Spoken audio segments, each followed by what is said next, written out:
Folks, Black Star Network is. No punches. I'm real revolutionary right now. Support this man, Black Media. He makes sure that our stories are told. We have to keep this going. The video looks phenomenal. See, this difference between Black Star Network and black-owned media and something like CNN. You can't be black-owned media and be scared. It's time. Bring your eyeballs home.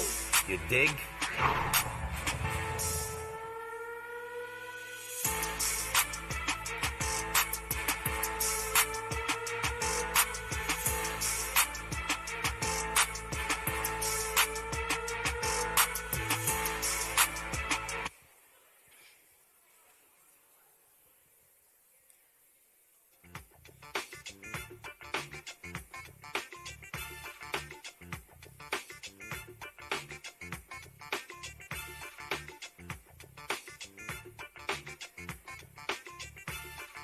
Testing 1 2.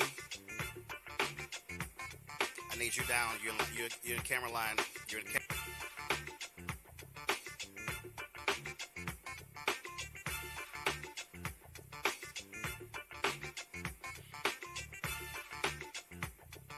Folks, today is Thursday, May 14th, 2026. Coming up on Roland Martin Unfiltered, streaming live on the Black Star Net. You have the number one ranked school by the state to get another school, and they are denied that I'm charged. He's got breaks, he's right on time, and it's rolling. For bass. Too much treble, I need more bass.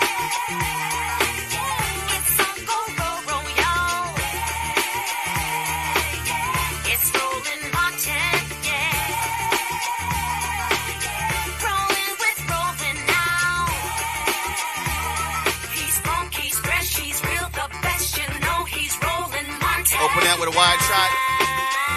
Opening up with wide.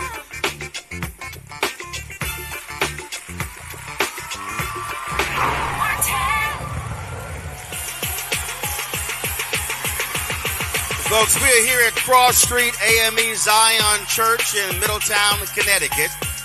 Glad to be here for this broadcast to talk about public education. So glad to see everybody out today. Appreciate it.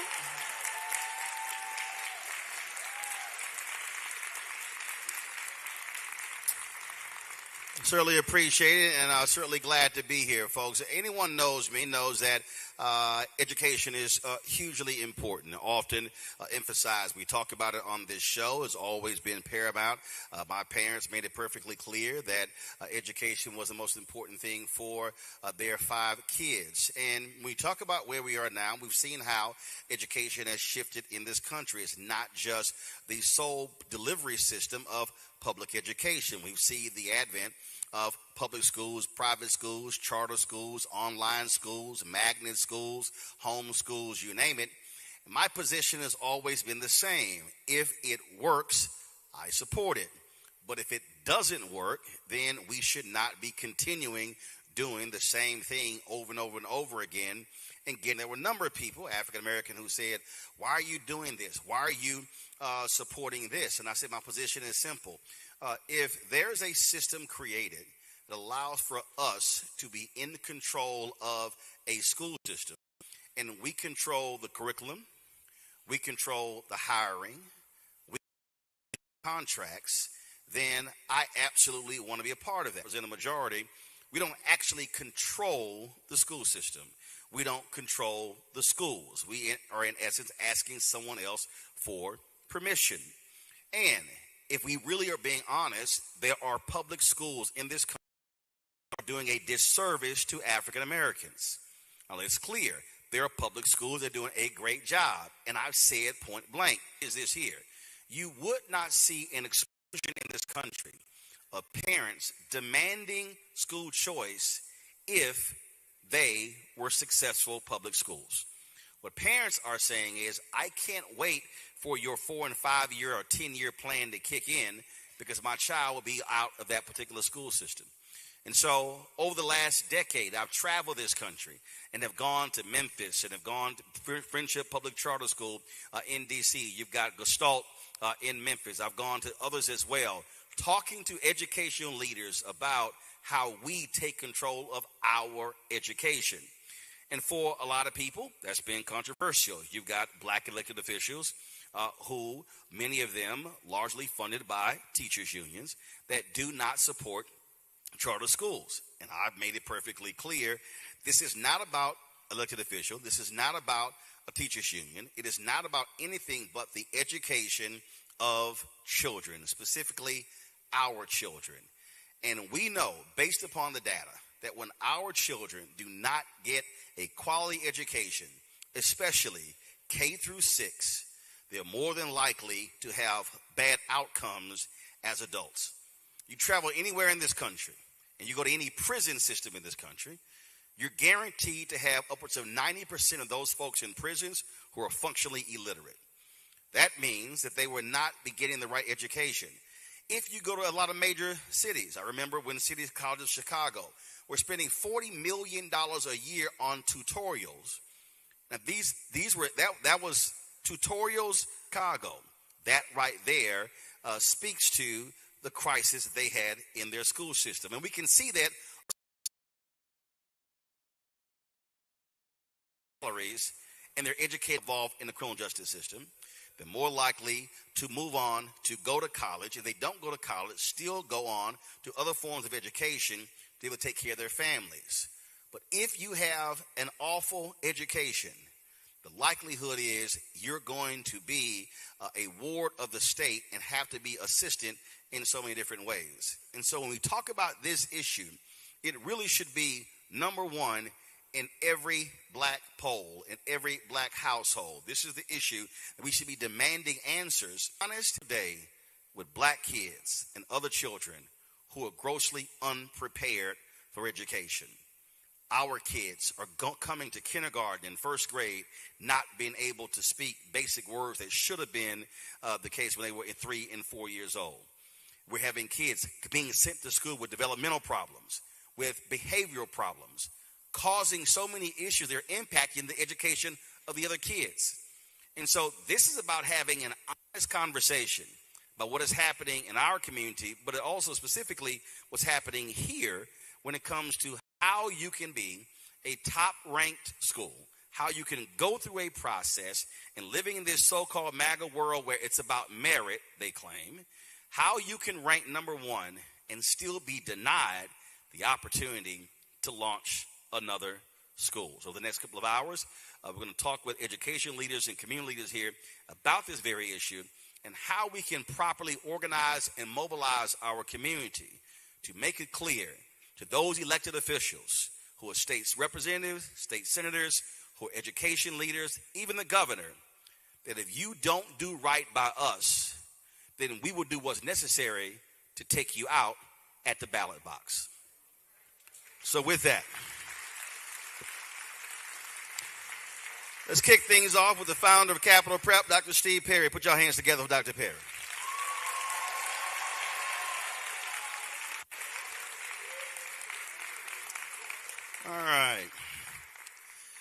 All right. So if y'all can give me more bass, because black people, we do bass. There's way too much trouble. We'll talk about your lawsuit against the state. We'll get into that a little bit later. But let's talk about this idea when I talk about school choice is the black choice. And you and I have been on panels all around the country. We travel around the country. And it still is amazing to walk into rooms. And they could be all black rooms. And it's 80, 90% against until you start walking through the data. And they start hearing about schools. Because a lot of people, they assume their schools are great. Or at least good. Then when you start breaking down the data, then they go, oh, I didn't realize it was that bad. And then you start breaking down the historical data going back 5, 10, 15, 20, 30 years. And I've seen rooms completely flip after a 2-hour conversation. First of all, is the mic on? You got to turn the mic on. There we go. I'm a rookie at this. So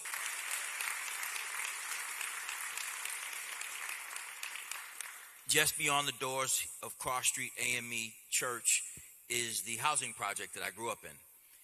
And was in remedial classes all the way until high school. I never thought I was a smart person. And there were people in this community who believed in me and others like me and thought that we should be given an opportunity beyond our circumstances. There was no such thing as a charter school or a magnet school or anything of the sort. There were upward bound programs. That's the best that you could get. And for those of us who were given access to the upward bound programs, we were able to see that there was a world for us outside of poverty. You know, it's hard to know you're poor when everybody around you is poor, right? Everybody eats mayonnaise sandwiches, right? I can't stand mayonnaise. Yeah, well, oh my God. Oh Lord. Then you would have starved. So at least make it mustard. Go ahead. You got to listen. We would have got you a sugar sandwich. So what ended up happening was, as I've had the opportunity to go away to college and graduate school, I started to be in these places where I recognized that the people that were in those schools were not smarter than I was. They just spoke differently than I did. They may have conjugated verbs differently. They didn't think at a faster pace than me. And so when the opportunity presented itself to change the trajectory of some children's lives in Hartford by creating a school, we did that. A parent came to me at the end of our summer program, and she said, "Why is it that only rich kids get good schools?" Which I felt was an indictment. And I didn't have an answer. So we started our first school in Hartford 21 years ago. And for 21 years, we've sent 100% of our graduates on to four-year colleges every single year since we started that first school. So along the way, Roland, I was, while we were running schools in Hartford and I was living here in Middletown, and you and I were doing the CNN thing and the other stuff that we were doing, our presiding elder, Elder Moses Harville, who you'll have the opportunity to meet a little later, he pulled me aside as only he can. And he said, "Can I talk to you for a second?" It's really not a question, it's really a direction. So I said, "Yes, sir." And because that's what you say to him. And he said, "You run in these schools and all these other places, but you're from Middletown. And your family's in Middletown. So why don't you open a school in Middletown?" It's really not a question, it's more of a direction. So it took a number of years for that to happen, so we did just that. Because as you'll find out later, if you took the African-American children in Middletown and they were their own district, they'd be one of the lowest performing districts in the entire state of Connecticut. Even the poorest school systems, African-American children outperform the kids in this community. There is an actual academic apartheid underway, and it's real. And the only difference is that those kids in this community, like I was a child in this community, are led to believe that they're less intelligent than the other children because they're not giving access to the same exact resources that the white children are being given. This is not my opinion, it's just the truth. The data is the data. So what we did was we put forward an application for a charter school here in Middletown. And we were, out of 6 applicants, we were number 1. Which is not surprising because I brought some other number 1s with me here. Our Capital Prep Harbor School in Bridgeport is the number 1 high school in the state of Connecticut for college preparation, period. So not, and just to clarify, not the number 1 charter school. No. We're not, no, that's a... Number 1 across the board. Number 1 for every single public high school in the entire state of Connecticut, black, white, Asian, rich, poor, suburban, urban, rural. Anybody who runs a public high school, there are over 200 high schools in the state of Connecticut, you are looking at the number 1. And yes, it's all black and Latin, and yes, it's majority what they say poor, and many of them are from Bridgeport. But I bet you won't go against them in the classroom. I bet you won't. Let me say, I suggest you don't. But let's stay there because what often happens is folks say, well, the reason we can't achieve what needs to be achieved because it's a question of money.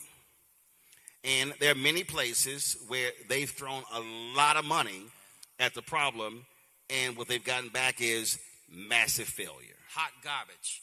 So I said that we're the number 1 high school in the state of Connecticut and have been for the past 3 years for college preparation, college and career preparation. We're also the lowest funded high school in the entire state. So you get the lowest amount of money. $11,525 a year. In Bridgeport, they get 18. In Middletown, they get 23.5. We get less than half of what they get, and we smoke them. Why? How is that possible? What are you doing that others clearly are not doing? I know it's impolite to say, but we just have a better school, fundamentally designed to produce a better result. What we did was we looked at what the wealthy, largely white private schools did. We literally replicated it down to its core. They had academic advisors. We got academic advisors. They had a 2-sport requirement. We had a 2-sport requirement. But the thing that they did that we found most compelling, and that really was, this is really what the difference was, when we went to visit the schools like Cheshire Academy, Choate, Watkinson, Loomis, and all those other schools that people are spending $60,000 for, not one child in that school was asked if they were going to college. It was assumed upon entry that they were going to college. If you ask any child here, to the youngest of these, if they're going to college, they might, if they would be inappropriate, they might look at you like, what do you, really? Don't ask me that question. Because the expectation has to be set. So we have a model that works better. And then in that model, we have people who just come to work. They work longer days. We tell our faculty, we call our teachers illuminators because we don't believe that they're teaching. We believe that they're lighting the way. So our illuminators work longer days, longer weeks, and longer years. So we have more time on task with people who are more willing to do it. And I will end this way. You mentioned the teachers union. One of the many things that the teachers union does is it takes the emphasis off the product, which is the better educated child, and puts it on the employees. It makes it about employment, not about outcomes.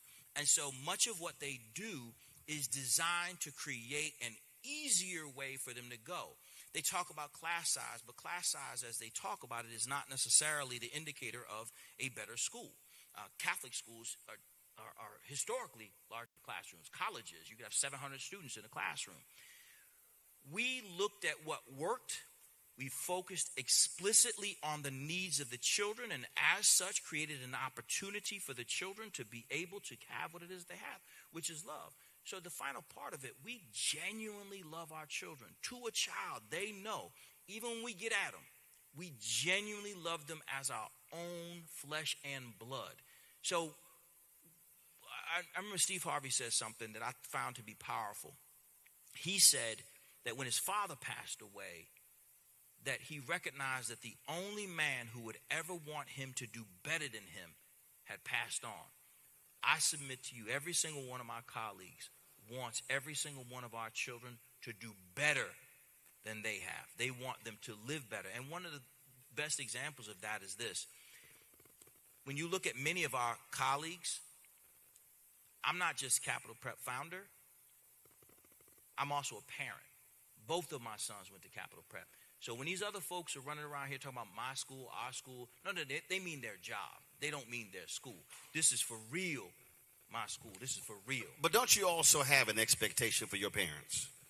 So, if I could be frank with you, not really. Dr. King said that a school should be so good that you cannot tell who that child's parents are.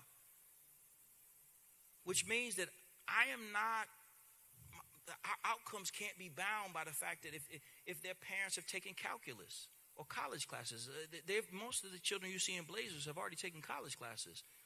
So no, we don't have some sort of contract that we sign with our parents that says that you got to come to this many events. If they come, dope.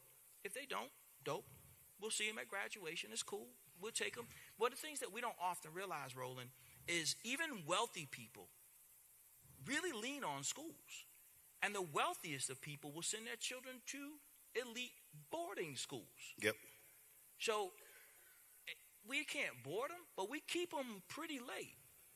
Like, we do all we can. We keep them at least 6 days a week, and for as long as we can keep them. So I never want a child's future to be limited by the challenges of their parents. It just doesn't seem right. I love Middletown, and I genuinely love my hometown. People love their hometown, but I really dig Middletown, and I really do. And this community raised me to give back. It was clear. That's why when Pastor Harville pulled me aside, he knew who he was talking to because he part of the raising of me. So I can't say to these children, well, you got to have a moms who can come down, when I know that we've had and have children who are sleeping in cars. What am I going to, like, what kind of person would I be? So what we often hear from people in that group, from the union left, from the teachers union, is you cherry pick the children. That's one of the most racist things you could ever say. So there are only some black kids who can read? Come on, man. That's just the only way. So when it comes to your schools, how does one get to attend?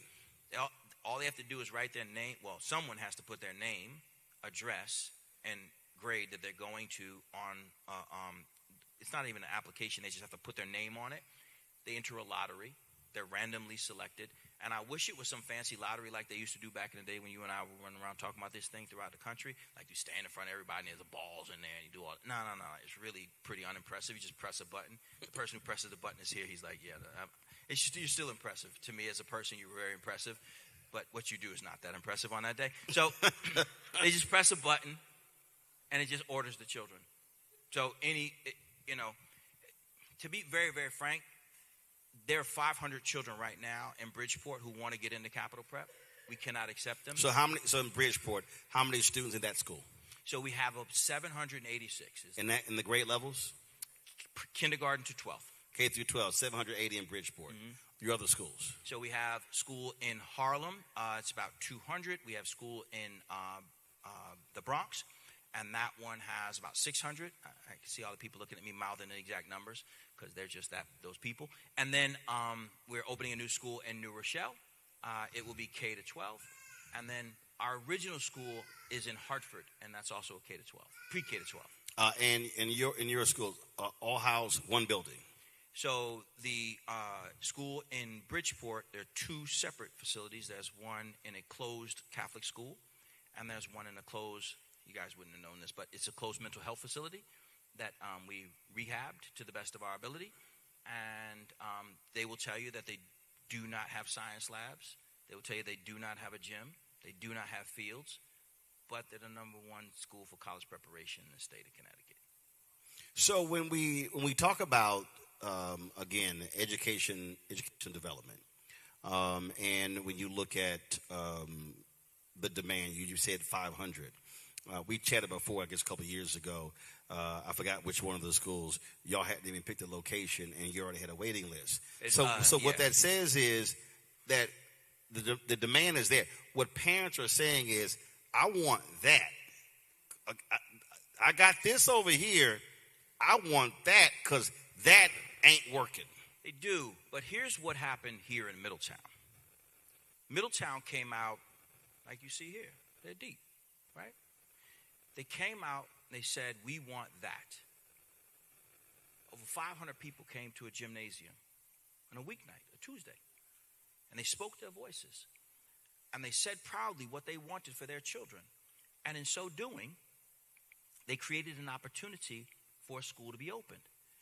And in the dark of the night, at 11:48 p.m., the state senator, who is deeply connected to the teachers union, and the teachers union president, who's also a state senator, decided that they were going to take the money out of the budget for the school. They had no meaningful opposition to the school, none at all, and even went so far as to try to get us, before doing that, they tried to get us removed from the Board of Education agenda, so they wouldn't even allow us to be voted upon. This is why what's important is because this person, his name is Matt Lesser, he is a person. What's his title? He's currently state senator. He's the state senator for this. He's a state area. senator for this district. So I just want to be clear. So the state senator for this city blocked the network with the number one public school for college prep in the state. He absolutely did. To open a school in his district. Not only did he is still. So there's $4.5 million that was supposed to come to Middletown to create a new school, to replicate a school that's among one of the most successful in the state's history, in our hometown, that is widely supported by the community. And for reasons that only he knows, he has worked the back channels and has gotten the money removed from the budget. Now, that's an illegal act, and that's why we're suing the state. But the point is that even when you have, and we teach our children this, even when you have the best application and the highest performing school, our children will tell you, I said this to them just yesterday, you still got to be twice as good. I said to them, if I'm going to be the only person who tells you this, you got to still be twice as good. It's not enough for you to be the best. You got to be twice as good because somebody can come behind you and do dirt. And so that's what happened. Why we're here today, instead of being here celebrating the second graduating class, which is what we should have, we're still fighting for a school that we earned. They earned it. So the money was allocated in the budget. The money was there. The money was allocated by lawmakers. The money is still there. It's not. I appreciate you asking the question, and I only make a slight correction because tense is important. The money is still in the budget. The money is still available. This is a decision that the state legislators have made to use the state's budget as their own personal cupboard. And quite frankly, to go against the will of the people. The people have spoken. The people who also pay taxes. The people who also pay taxes, and I dare say, who at one point called this gentleman an ally. Right? Call him an ally. But you know somebody's a real ally when you want something that they don't want to give you. You get to see really where their heart is. So we're here because of this.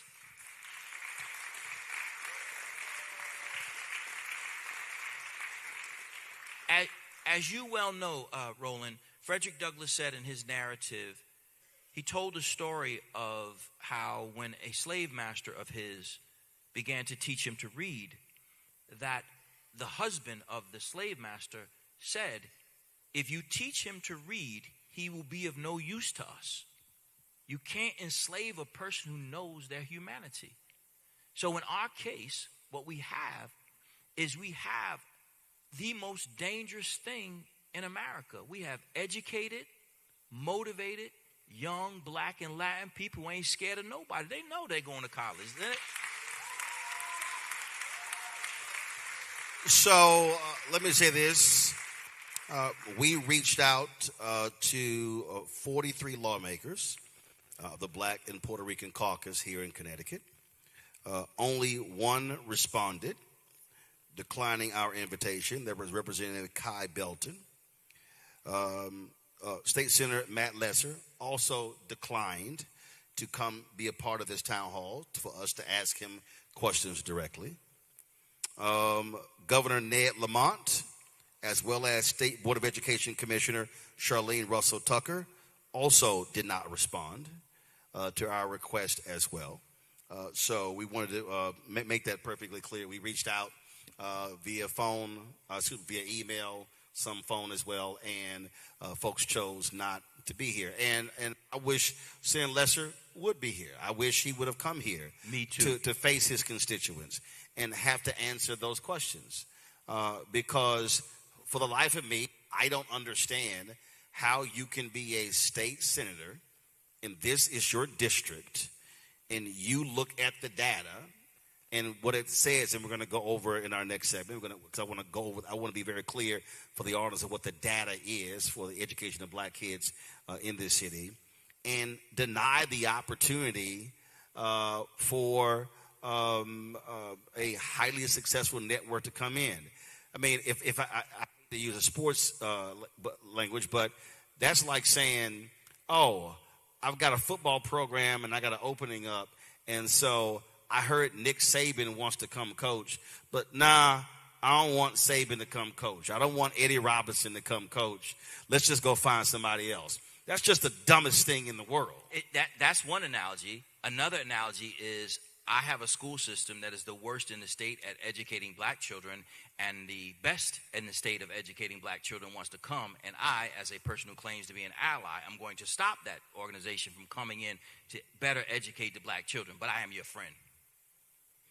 It is, frankly, it's illogical, but it's also diabolical.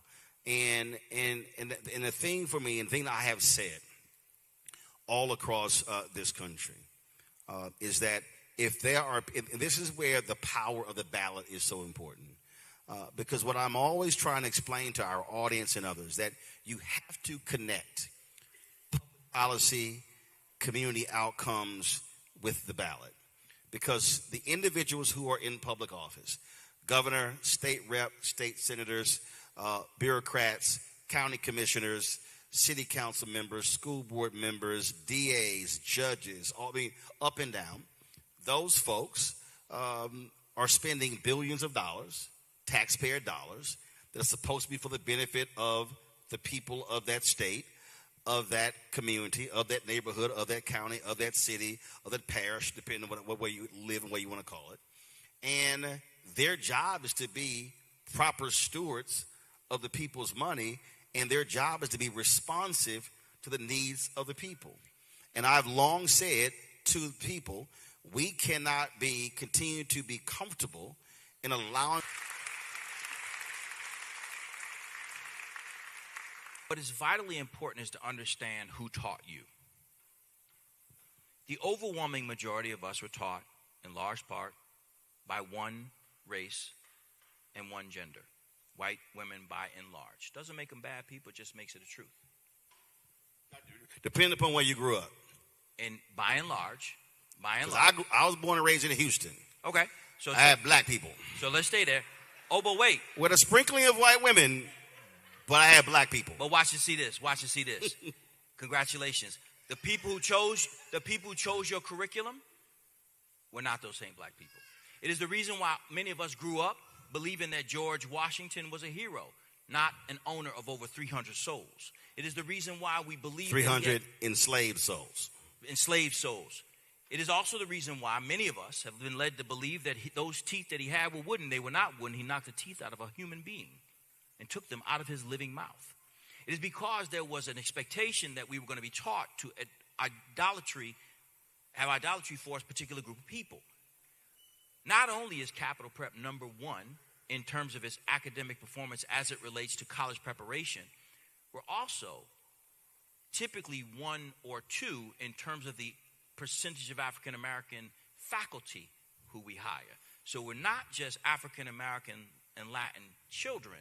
We're not just performing well academically, but we're doing so by having our community be in a position to determine not just what is taught, but who is teaching it. And that's why when I open at the top, when I talk about why it's important to be able to control the system. When you look at the numbers across this country, less than 2% of all teachers in the country are black males.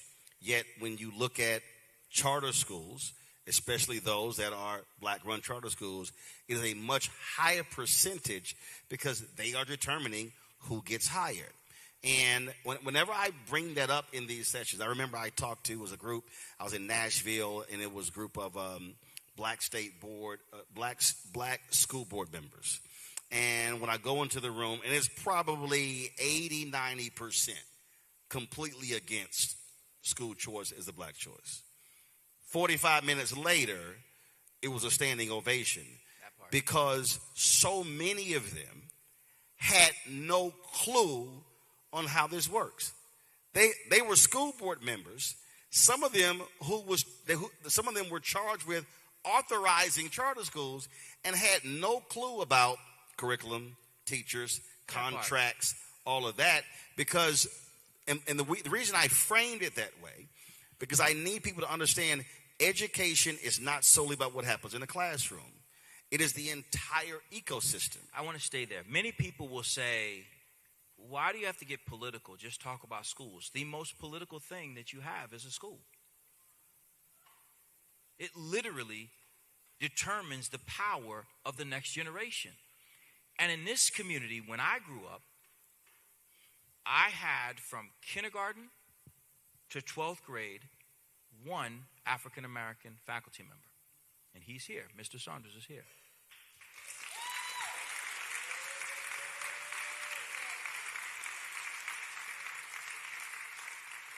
When I was majoring in African American studies, when you light skin rolling, you got to really push in this thing.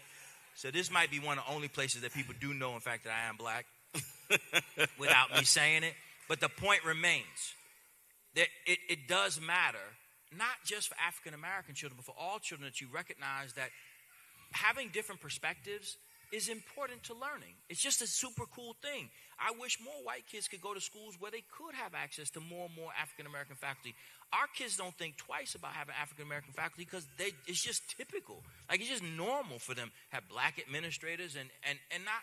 I mean, this is going to sound crazy. We don't trip over Black History Month because that's every month. Like, well, it's like with us. People hit me up, and I've had advertisers. They say, "Hey, what's your plan of action for Black History Month?" I was like, "Well, we ain't really doing nothing for Black History Month." Right. And I told them, I said, "Well, I do black every day, so y'all are more than welcome to advertise in March or April or May or June, October, August." And I was like, it's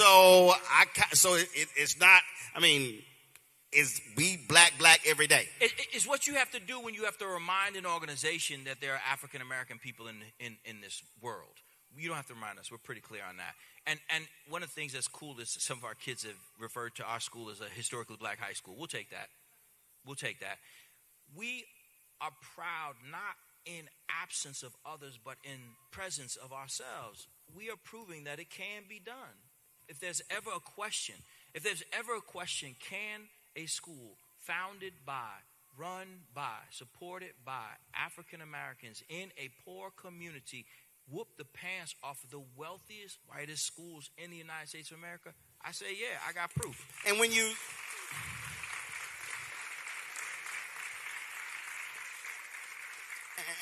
And when we talk about looking at it, a lot of this is also looking at this totally different. I had Sean Hartnett on my show. And here's a brother who was working in a traditional public school and in a black neighborhood. And these black boys were failing in math and science. They're failing. Sean decides to start his own public charter school for black boys.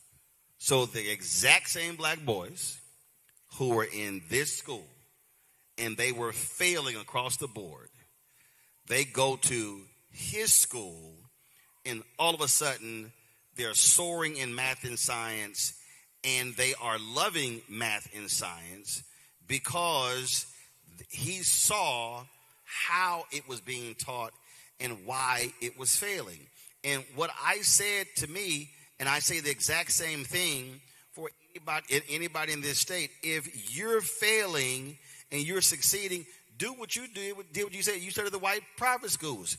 Study what they're doing. What we did. Replicate what they're doing and try to achieve the exact same thing. And for the life of me, that's somehow this hard, difficult thing for folk to get. Well, it's not. No. But they make it hard, which is dumb to me. Well, so the reason, let's be crystal clear. You and I are having a conversation about putting children first. The teachers union has zero interest in putting children first. They just don't have any. And they use children as shields in order to get more money for systems. Actually, I'm expanding to public officials. They stand on the floor. They proclaim education matters. They have debates. They go around, they say, but I don't listen to what you say. I watch what you do. That's it. And if you are voting against the interests of children and the proper outcomes, you are not an education advocate. You are not an ally. And in fact, I will use another language. You are actually my enemy. All day. And that's really, you and I are having a conversation, and many of the people here are struggling to reconcile. How do you take the school that got the highest score on the application and deny them, How do you take the highest performing school in terms of sending children to college, and they're one and the same, and deny that in a community that has some of the lowest performing African American children, if you have children as a goal? And the answer is because our teachers are not in the union, meaning that our teachers' wages are not garnished automatically by an organization that says that they represent them. So because our teachers don't pay into a union, just like you've seen throughout history, they're the same groups who for generations would go in. If you were the people who you were laying concrete and your people were not paying kickbacks to that group, they would come and tear up your concrete. That group is the same as the teachers union. What they do is they want to organize the school, which means they want to garnish the wages of every. Garnish means take money out of every single person's paycheck every single time they get paid. Our teachers have said we don't need that. We work in a place where we can talk like grown people and we can negotiate our own circumstances and we can be in a better position. We're treated like people who are respected, so they don't want that. So it's not that we're taking what they would consider resources from the district. What we are doing is we are not allowing them to charge our teachers. It's because that's the only thing that this is about. This has nothing to do with kids. The reason why Jan Hockadale, who is the teachers union's president and state senator, is against capital prep is because the teachers are not paying into her union. It is a fact. So what is Governor Ned Lamont? Has he issued any statement with regards to this issue? I have not heard him make a statement. The only thing I will say is this. He put us in the budget initially. But if I'm being frank, he could have kept us in the budget. He could have told them to stand down. Right. Okay, so State Board of Education Commissioner Charlene Russell Tucker, has she given an explanation of why capital prep has been bumped, thrown out? Has she told the truth? No. But what she said was, because I called her. This is a true story. I called her. I texted her. And then I said, hey, when you get a chance, can you give me a holler? This is in late November, early December of 2024. And I had discovered that they had apparently broken the law. So hold on. Now, when you say broken the law, how, from your perspective, did they break the law? Well, what happened... Which is the basis of your lawsuit. Go ahead. So the general statute 10-66, the charter school law in Connecticut says that the General Assembly may appropriate funds to the State Board of Education for the purposes of granting charter schools, pursuant to Section 10-66 EE. That's what it says. And so then when you go down to 10-66 EE, what it says is that if in a fiscal year more than one charter school has been approved and is awaiting funding, then the State Board of Education shall determine which school is funded first. It's really pretty straightforward. So if the state gives money for charter schools, then the way that you decide which school gets funded first, if it's not enough money for all of them, is just like every other RFP. And those who are not familiar, an RFP is called the request for proposals. I talked to my children yesterday. It's like an essay contest. You win the essay contest, you get the prize. It's really simple. So if you put in an if you responded to an RFP for DPW and it was to lay concrete and your company was the number one lowest bidder, then you would be given the contract to lay the concrete. Well, in our case, we won. We got the highest score, which means that... Well, when we say highest score, they establish a criteria. 100%. So the State Board of Education establishes a criteria to which we had to write a document that was about 1,000 pages. And it went through all of our design elements. It talked about what we do and how we'll do it, and talked about our experience in running schools and what we can do and yada, yada, yada, and the need in Middletown. So not only did we win because of the design, but we won because the need in Middletown was so great. Now, I want to really understand, Capital Prep Middletown was the one that was selected over Bridgeport, over New Haven, over some of the poorest cities in the state. Middletown got selected to have a school because of the disparity between white children and black children. It's pretty crushing when you think about it. It literally is apartheid. So I contacted the commissioner and I said, hey, can you give me a call when you get a chance? She had always told me that if I have Commissioner Charlene Russell Tucker. Commissioner Charlene Russell Tucker, State Department of Education, a woman who's phenotypically black. So she put her photo up. So she texted me. She called me back. It was around 8:00 that night, and I said, "Craziest thing, sis." I said, "I think y'all broke the law." And she said, "What do you mean?" I said, "I know it sounds crazy, right?" So I sent her the law, and I said, "It says here that the State Board of Education is supposed to pick which school is funded first, but you allowed some state legislators to go in and take the money out, and that's not what's supposed to happen." I said to her, so here's it. She said, "Send it to me." So I sent it to her, and she said, "Wow, that is what it says." I said, "I know." So she said, well, I'm going to call you tomorrow for a meeting. I said, "You could do that, but I don't think you should really do that because I don't think people in the department should know that you were unaware of this."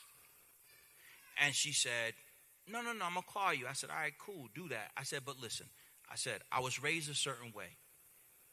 I don't want the two of us fighting in public. I don't want two black folks fighting in public over this." I said, "We got a really simple, elegant solution. I already checked with the state senators, and they've already told me that the money is in the budget. So all you got to do is put us on the agenda so that the state board can vote on it, so that the money that is still sitting there can just come to us. You ain't got to tell nobody that I told you. You do whatever you got to do, and no one will know about this phone call after this call." She said, "Let me get back to you on that." And I said, "That's super cool." I told her the last thing that I want is for you and I to be fighting in the streets. I said, "Actually, that's not the last thing I want. The last thing I want is our school to not be open. So if you can avoid that last thing, we can avoid the first thing." So she said, "Cool, that was it." I told her again, I said, "My community has raised me to take care of black women." She'll tell you that I said every single word I'm telling you. She'll tell you I said it. I said, "I don't want this to be about you and me." I said, because your department selected Middletown as an alliance district, which in Connecticut means is one of the lowest performing districts in the state. So y'all did this, not me. You knew that they were low performing, not me. You picked us to be number one, not me. So it seemed like this is simple. She said, "Cool, got it." So we were supposed to have a meeting on that Wednesday. She ain't called me. It's cool, Not the first time a girl hasn't called me. Then it was Friday and Thursday came. She ain't called me. Okay, cool. So I was up at the state capitol state board of education, and then she says, "Can you meet with us and your attorney on Monday?" I was like, "See, here we go. Now you want to do it this way? You ain't got to do it like this. Like, just don't do it this way. Like, let's just be decent human beings. I've given you an elegant solution. You already have the money. You see what the law says. It is what it is." So we got on the call, and she's going back and forth, trying to hit us with the flim and the flam, playing in our face. And so at one point I said that this meeting is going really long. You broke the law. Let's just move on. And so one of our attorneys said, can you tell me what the State Board of Education shall determine which school is decided first? Can you tell me what that means? If it doesn't mean that the State Board of Education shall determine which school is funded first. If the State Board of Education shall determine which school is funded first doesn't mean the State Board of Education shall determine which school is funded first. What does the State Board of Education shall determine which school is funded first mean? Their attorney said, "We're done." Ended the meeting. So since that time, we've tried to sit down and talk to them. They didn't want to talk. So I did exactly what I said I didn't want to do. I contacted some people with long bread, and I said, "Hey, can y'all support this lawsuit?" They were like, "Bet." You ain't said nothing but a word. So let's go. Have you talked to and heard an explanation from State Senator Matt Messer? Put his photo up. I tried to talk to him. It's on video, me trying to talk to him. He stumbled and stammered. I asked him why he was doing this. And he said that he wasn't going to do it. He's on, I mean, everything I'm telling you is a video of it. Like, there's somebody videoed us talking at the state capitol. I said, do you have any intentions of taking capital prep out of the budget? And he said, what do you call it? Sorry, my glasses are talking. He said, no, I don't know what you're talking about. I said, well, I'm asking you what your plans are. He said, I don't know. I said, you don't know what your plans are? He said, no. I said, so you're not going to hold the budget up or anything like that? He said, who told you that? I mean, it doesn't matter who told me. A lot of people did tell me, but they said you were going to do it. And he said, no, I don't know anything about it. And then a couple hours later, he apparently figured it out and pulled us out of the budget. So I did try to speak to him, but let me be crystal clear also. And other people will come up here. I only had one conversation with him. Other people did try to sit down and talk to him. They really did. They tried to sit down and talk to him. And I'll tell you this, Roland, folks around here might think that I'm somewhat wild, so they wanted me not to be in the conversation. Go figure. So they asked me not to come. Elder Harville asked me not to come, and I didn't. So they had a conversation. They can tell you about it because I was not here. But they tried to talk to him. Mm-hmm. They just said, is there something we could do? Because we're not asking you to do anything. We're just asking you not do anything more. Yeah, what you're asking, though, is as a state senator for this city, provide the resources to open a school that will educate the kids in this city. The money, and again, even more, the money is already there. So don't take it away. That's a different level of aggression, right? When it'd be one thing if there wasn't money. It was there. It's not like it wasn't there.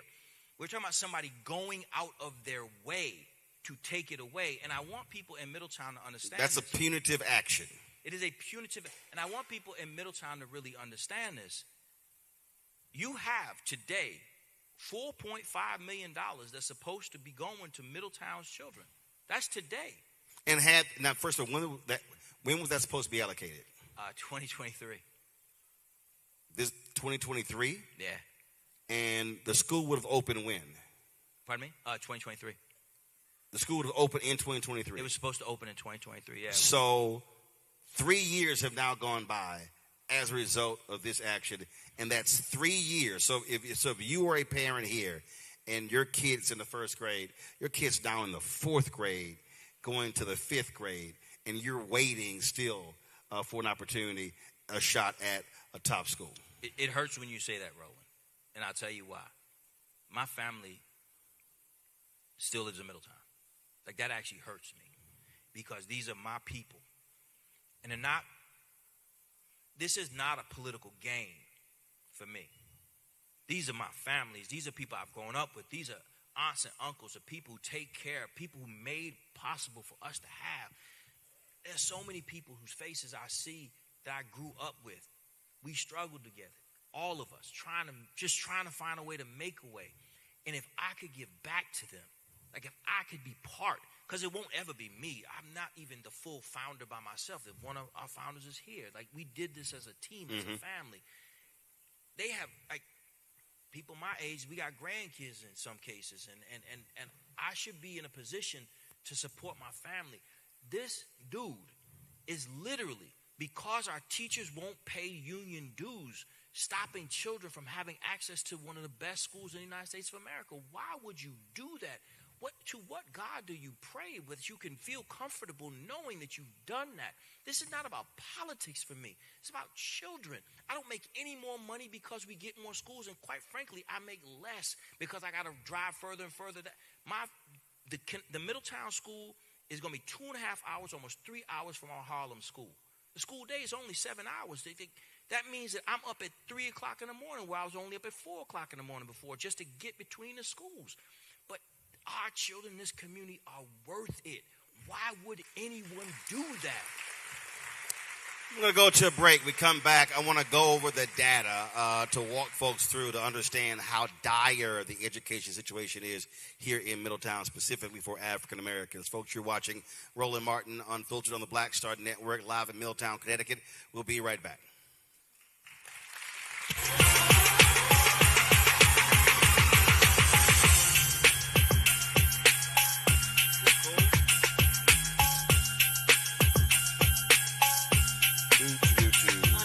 A Balanced Life with me, Dr. Jackie, a relationship that we have to have. We're often afraid of it and don't like to talk about it.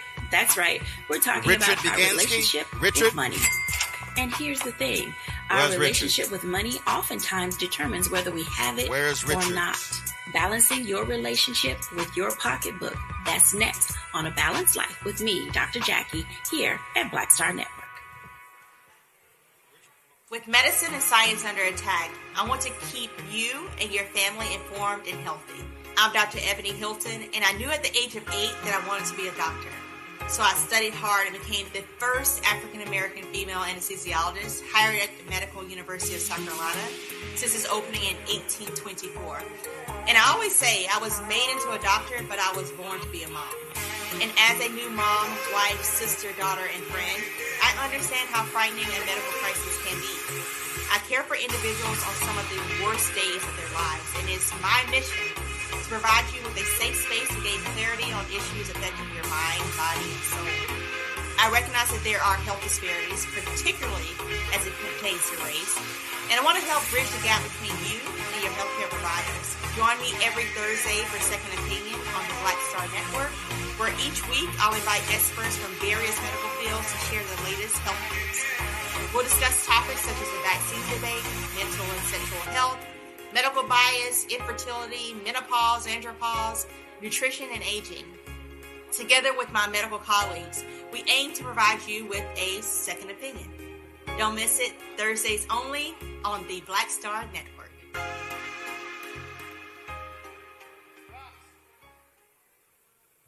This is Bill Duke, and you're watching the Black Star Network.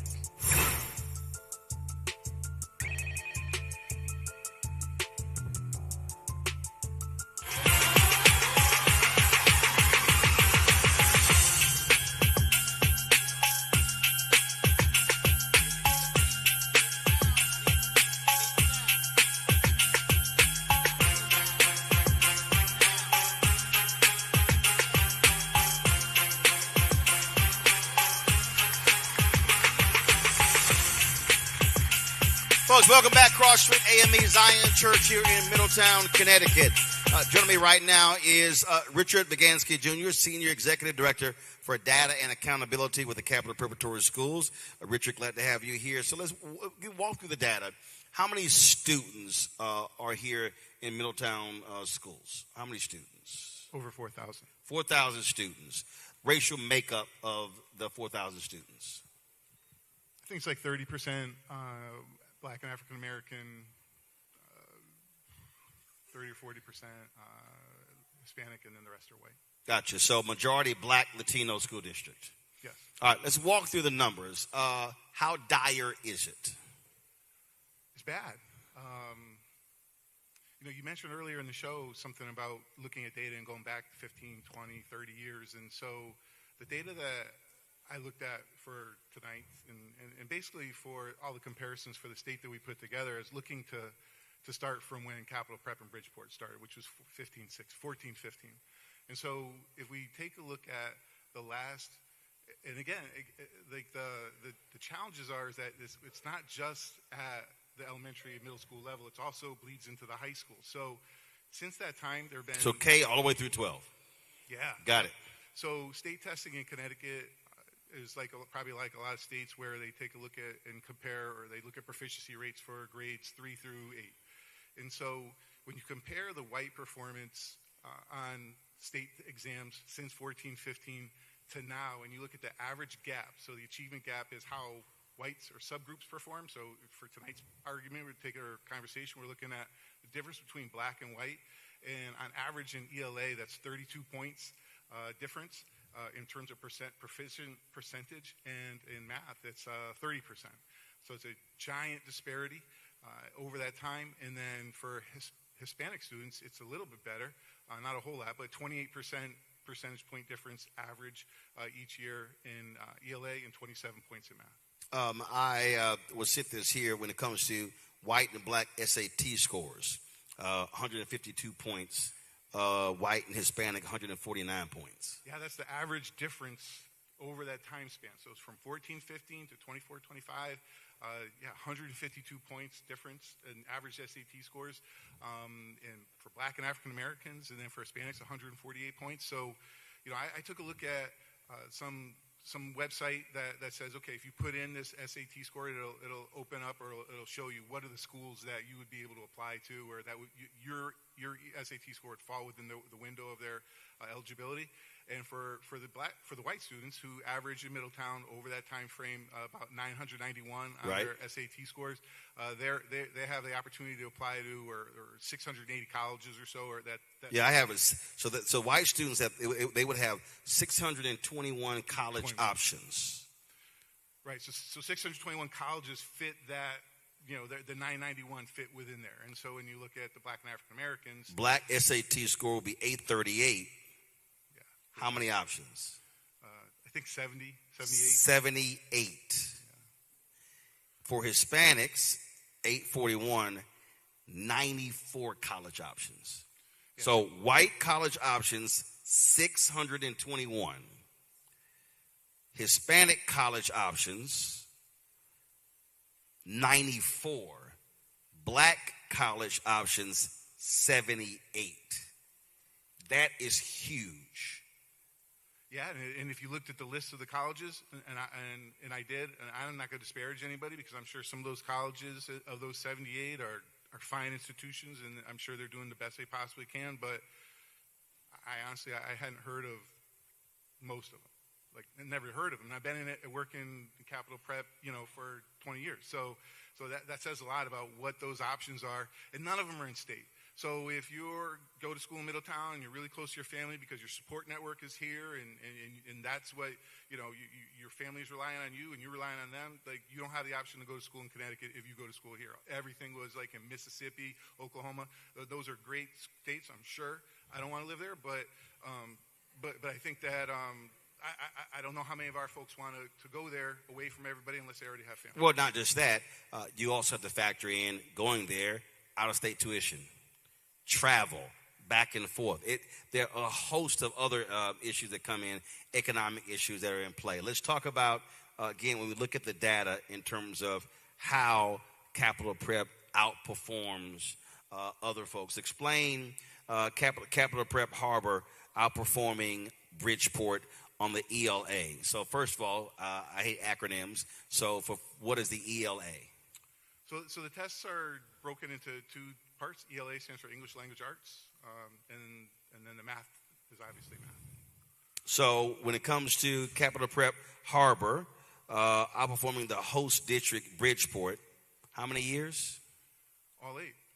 8 out of 8 years in ELA, 7 out of 7 years in math. Yes. Harbor performing better than Middletown.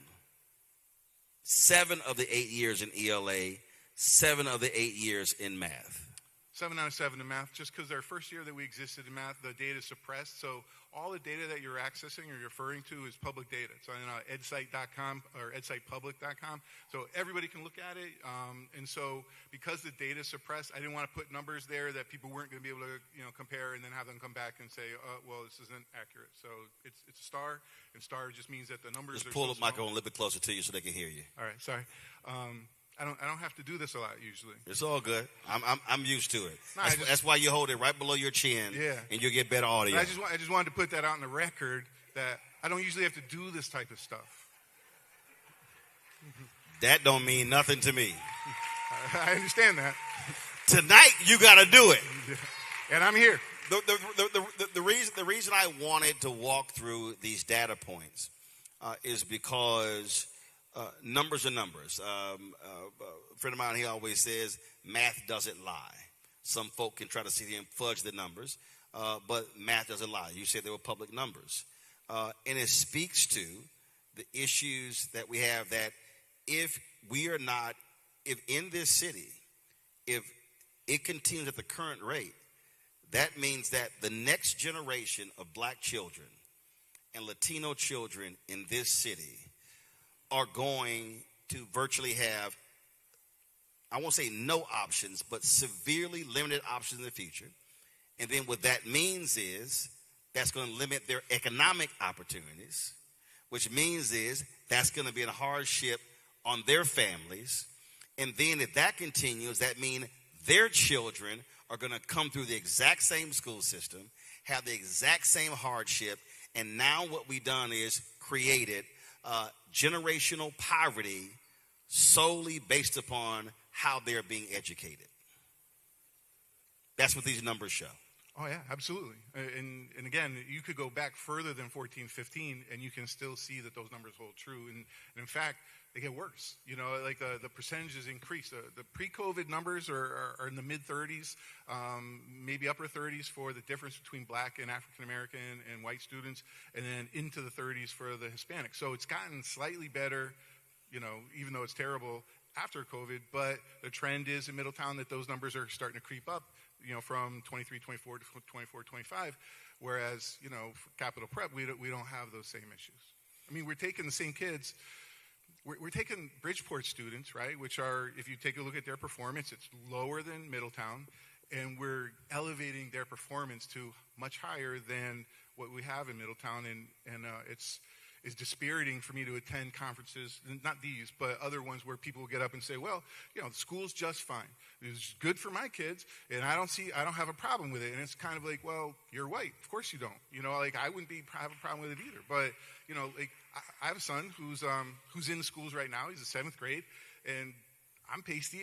I get that, but he's not. You know, my wife is Hispanic, and I'm really, really worried. And I think about it a lot at night. Like, well, what's going to happen to him? Like, what options is he going to have? Because, like you said, I mean, like, maybe we could have him go to a Catholic school. You know, we don't practice, but, you know, like, I understand that there's all types of religions in Catholic schools because they want different options. But, you know, that comes with a cost, and not all of his friends are there. And so it's just, it's hard. It's hard to be a parent, and it's really sucks that to live in a community where it's spoken. It said, hey, here's something we want. I want this. I want to have options. And we can't because there's people who don't know the numbers and aren't actively participating in what's best for kids. They're just acting what's best for self. And then what that does is, again, it's forcing parents to now have to spend more of their income educating their kids when they're already paying taxes going into a public system.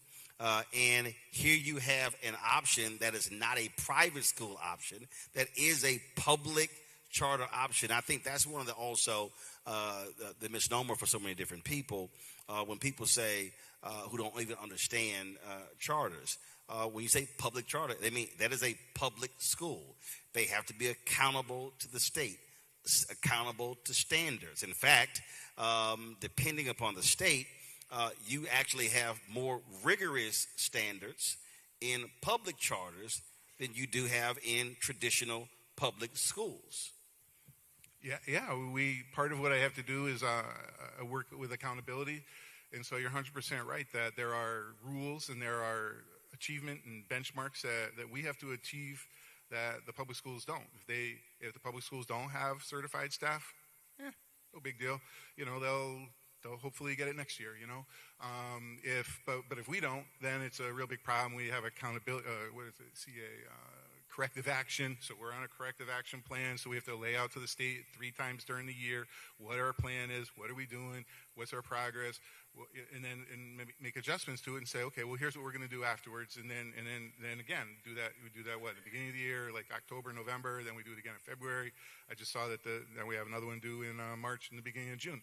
And so, you know, they look at our suspension numbers. Oh, they're too high. Okay. Like, you know that our numbers are pretty similar to other schools just like us, you know, and in fact, we're probably a lot better in some areas. Doesn't matter.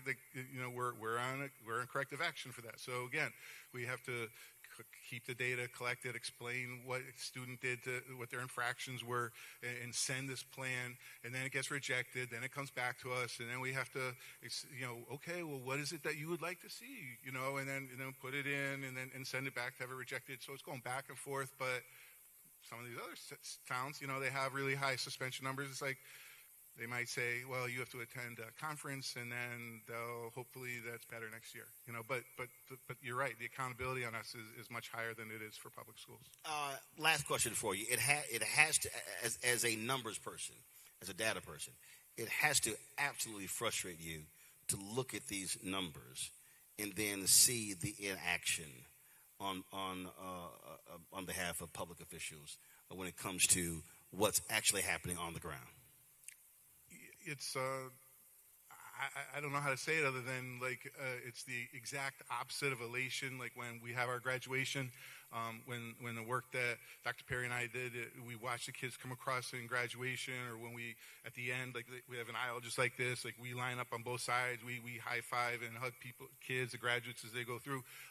That's as good as it gets, right? That's on top of the mountain, but when I'm here and then I see my son and his friends and they're playing and they're doing stuff, and I'm just like, you're hit, you're hit, and you're hit. You're gonna be okay because you look like you could be white, but the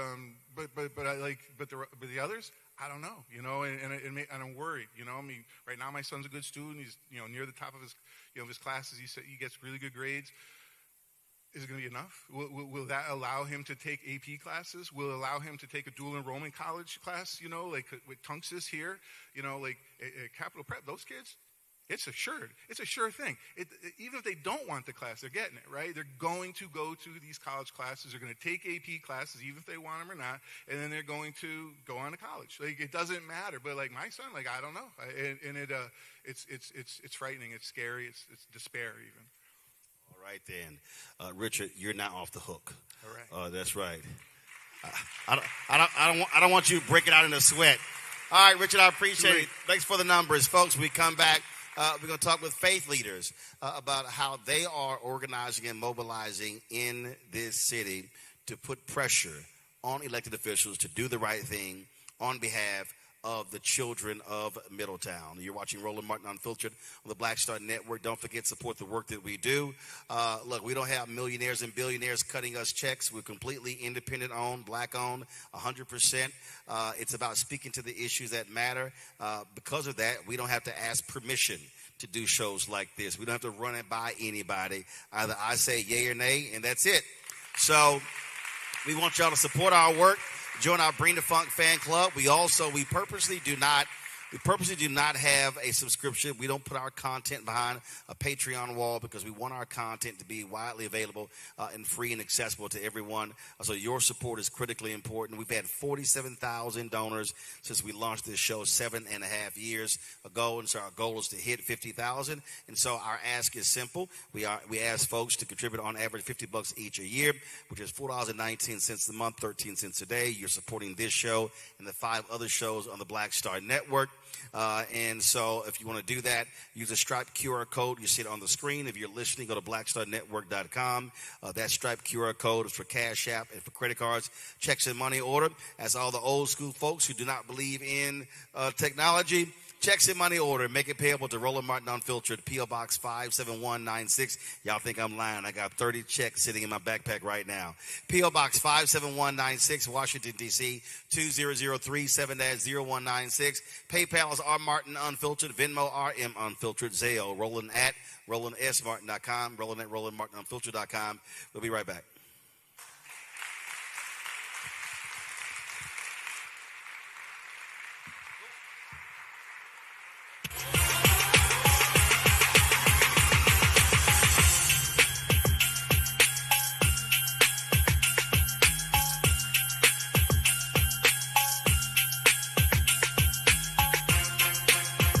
Trying to erase black political power since Reconstruction.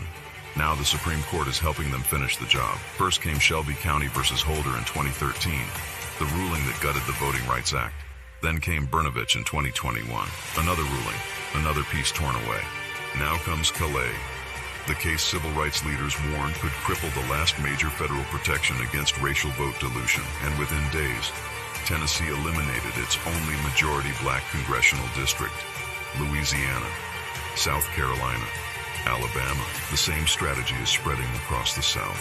The old Jim Crow used poll taxes and literacy tests.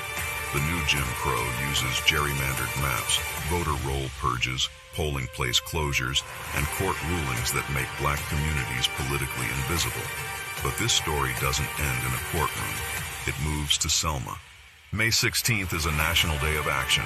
Faith leaders will gather at the Edmund Pettus Bridge at 9 a.m. A mass rally follows at the Alabama State Capitol from 1 to 5 p.m. 1965 was Freedom Summer. This is Freedom Summer 2.0 because they are still trying to erase black political power, and we will not bow.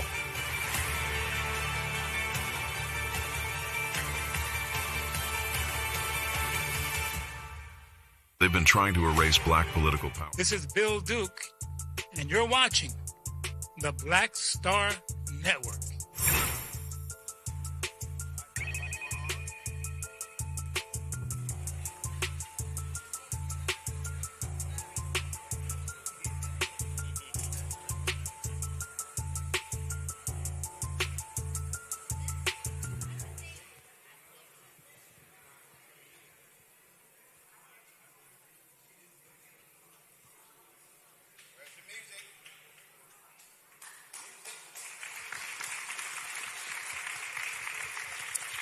All right, folks, welcome back. Cross Street AME Zion Church. I want to now introduce our next panel. Bishop William McKissick, President, Middletown's Interdenominational Ministerial Alliance. Give it up.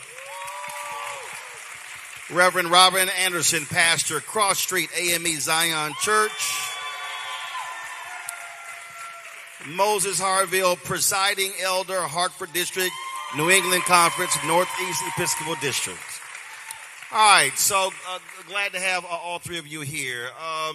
Let's talk about, obviously we've laid out in terms of the need with what's happening in this city. How are faith leaders addressing this issue, and how are they utilizing your pulpits to put pressure on political leaders to step up, to do what's right for the benefit of the children of this city? Because the numbers that we just went over, those numbers are absolutely scary. And I'm telling you, we have to understand you can look at those numbers and you can project future incomes. You can look at those numbers, and we already know states across this country, they base prison plans upon test scores in elementary school. And so we're trying to avoid those things. And I would rather spend money on the front end than on the back end. So what's happening in this city, and what has been the response? Elder, I want to start with you. Steve mentioned, you said in the meeting y'all had with State Senator Lesser, what happened in that meeting? What did he say? I am the Moses Harville that Dr. Perry spoke about, that spoke with him as well privately, and said that we need to have another choice of school in the city of Middletown.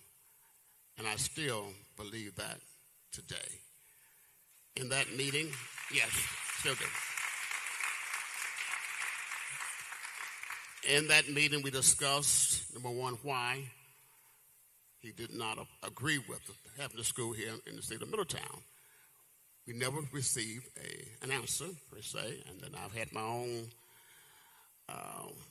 opportunity to speak with him privately. He understands where I stand in regards to it, and I just wish he would also say how he stands. So this is where I'm confused, okay? Either you support it or you don't. That's it. And Absolutely. if you don't, just say why. Just say, I don't like him wearing bow ties. I mean, just give an answer. And to be truthful, I would have no problem with that. Just don't try to stop it from happening. I have no problem if you desire not to have it here. But don't stop it from happening in the city, because we desire for it to happen in the city of Middletown, the capital prep. So yes, I can still just be truthful, and I'm fine with that. But we will not let up. So what we're doing, we won't let up. We won't. And we won't shut up either. In regards to what Capital Prep has to offer for our children, this is about the children. It's really not about us. It's about the children of the city. They have better opportunities, and that is what we're fighting for. I'm from Birmingham, Alabama. I know about struggle. I know about challenges. And I know about opposition. But we do not give up.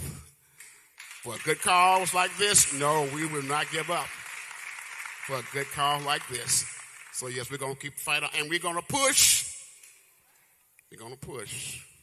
That's pray until something happens and work as well. Well, Robert, I believe in two types of push. I believe in pray until something happens, and then the something happens part means push you out of office. And the reason that has to be put front and center. I'm born and raised in Houston, and 2022, there were George Floyd gets killed in 2020. Then in 2022, massive right-wing backlash. Election, Moms for Liberty, running folks in school boards across the country. They begin to ban books. They took over school boards, started firing black superintendents.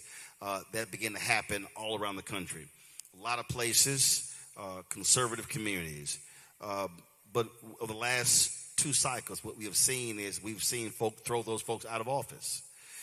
We just had various school board elections in the Dallas-Fort Worth area and in conservative parts of town. They were voted out of office.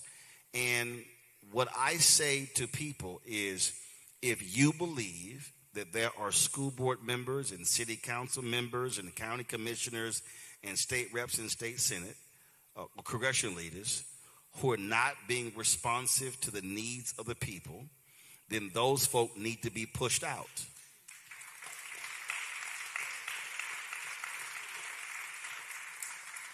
What are you hearing from other ministers in this city?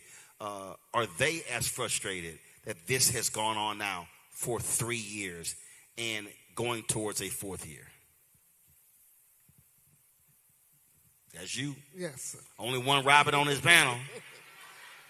I think everyone, what I've seen is that the ministers here in Middletown have continued to mobilize and also have continued to speak out, on the fact that we're not going to stop until we have the Middletown Capital Prep School right here in Middletown. It is the right thing to do. As the data was also presented, and also as we look at even our children that are not in the top percentile, and we have some bright children, and there's no reason why our children, black and brown children, should not be in the top percentile of the school system here in Middletown, Connecticut. We also have our African American males, which I always remember that segment that we did, what did it mean to be black in America? And one of the things they talked about was the fact that our school system fails our African American males. And so Capital Prep has a record that shows that they have lifted our African American males. And when they were on that pipeline saying that they may go to prison or that they would be illiterate, they're in college right now. And some of them are actually graduating. So we've seen those things. My child also at Covenant Baptist Church, 3845 South Capitol Street in Washington, D.C., we had a chartered school back in the late 80s, early 90s, in which my child attended. And even today, that my child is doing extremely well. She's a APRN, have gone to the best schools, graduated from the best schools, and graduated magna cum laude. So again, I have a child that's a product of the chartered schools also. And then I also worked in the substance abuse field, in the clinical field, mental health field, and also the prison system. So I've seen the results also all the way around. And so I just believe that we have to still galvanize, that we have to do whatever we can to make sure that capital prep, we have to put the pressure, we have to go to the ballots, we have to cast our vote to make sure that capital prep is not something that's waiting for even a lawsuit, but it is going to be something that will come to fruition. I also think about what Calvin Rolock says. I'm sure you know him, the president of the United Front. The only one that can save us is us. Let's save us. Bishop, I often talk about Dr. King's last sermon, April 3rd, 1968, at Mason Temple in Memphis, when he was talking about the sanitation workers in the strike. And at one point, he referenced Reverend Jesse Jackson Sr., who we recently lost. He said, Jesse, what do you call it? He said, redistribute the pain. He said that the garbage workers are feeling the pain. We need to redistribute the pain. And he talked about an economic withdrawal. I believe that when we talk about redistribute the pain, clearly the students are suffering and experiencing the pain. What do you say that this community needs to say to those weak, impotent lawmakers? How must we redistribute the pain to them? We need to continue to move forward. Again, as the president of the Minister Alliance, we need to first and foremost know that what we're talking about now is our children in our churches. Every pastor who's part of it, we have like 22 black pastors in the city. And therefore, we have numbers, and certainly we know that numbers are important when it comes to any decisions being made and change that needs to be made. Many times, people will ignore you, but as Dr. King showed us, when you come with numbers, things can happen.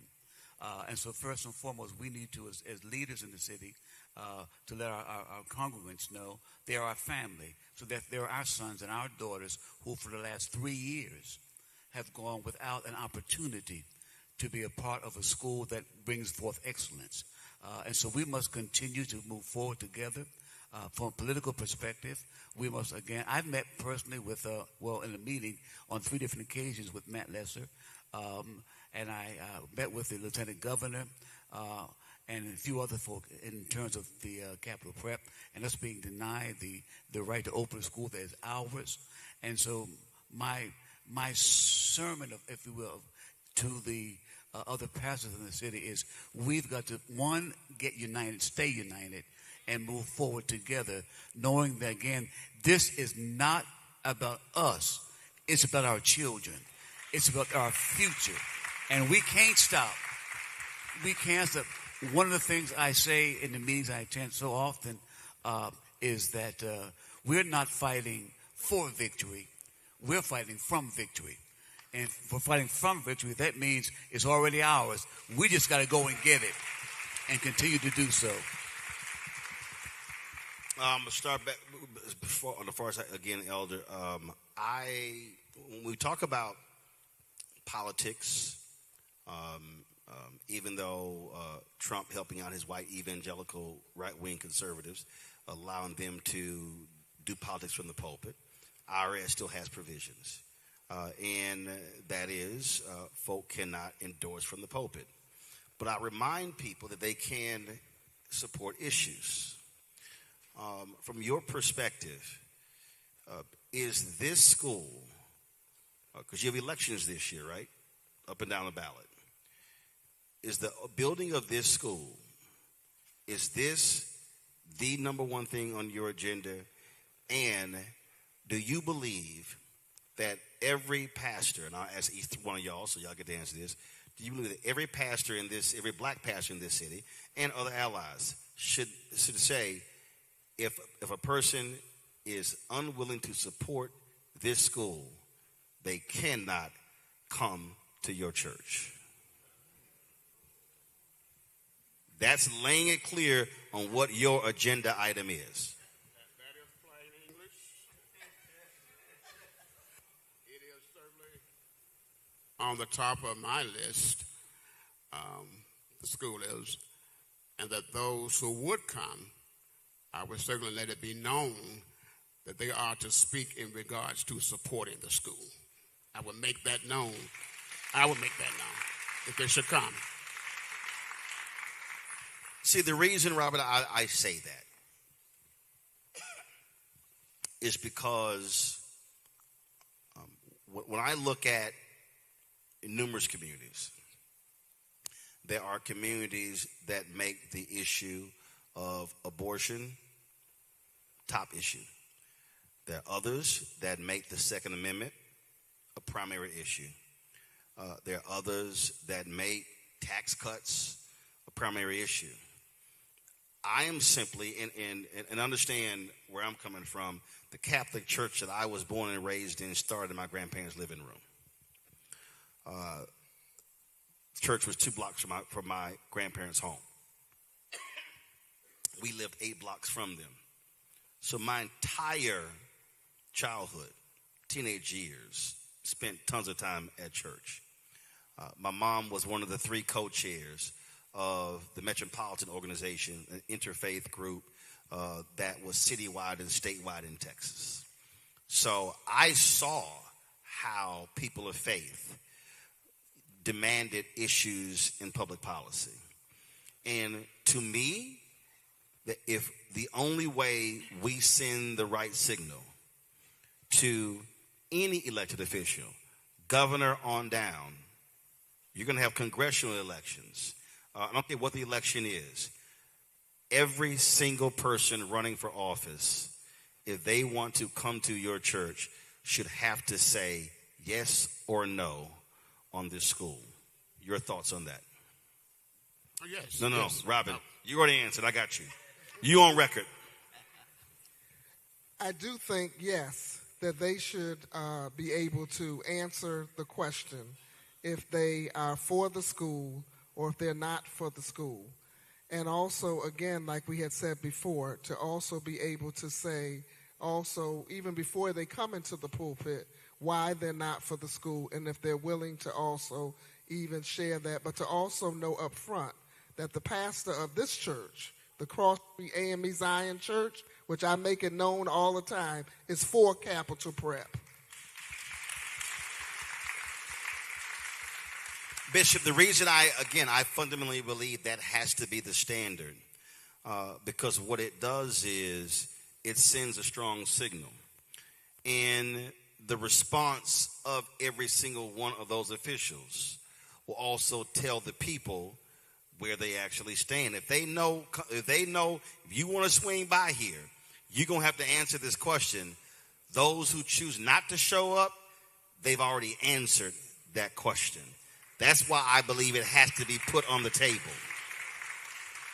No, I absolutely agree with you 100%. That one, again, I am on board. I am part of the committee of Capital Prep. I attend the meetings, and I've been involved in them since almost the beginning. I had to take a couple years off as I had a heart attack. God brought me through that. It wasn't because of Capital Prep. Let that be on the record.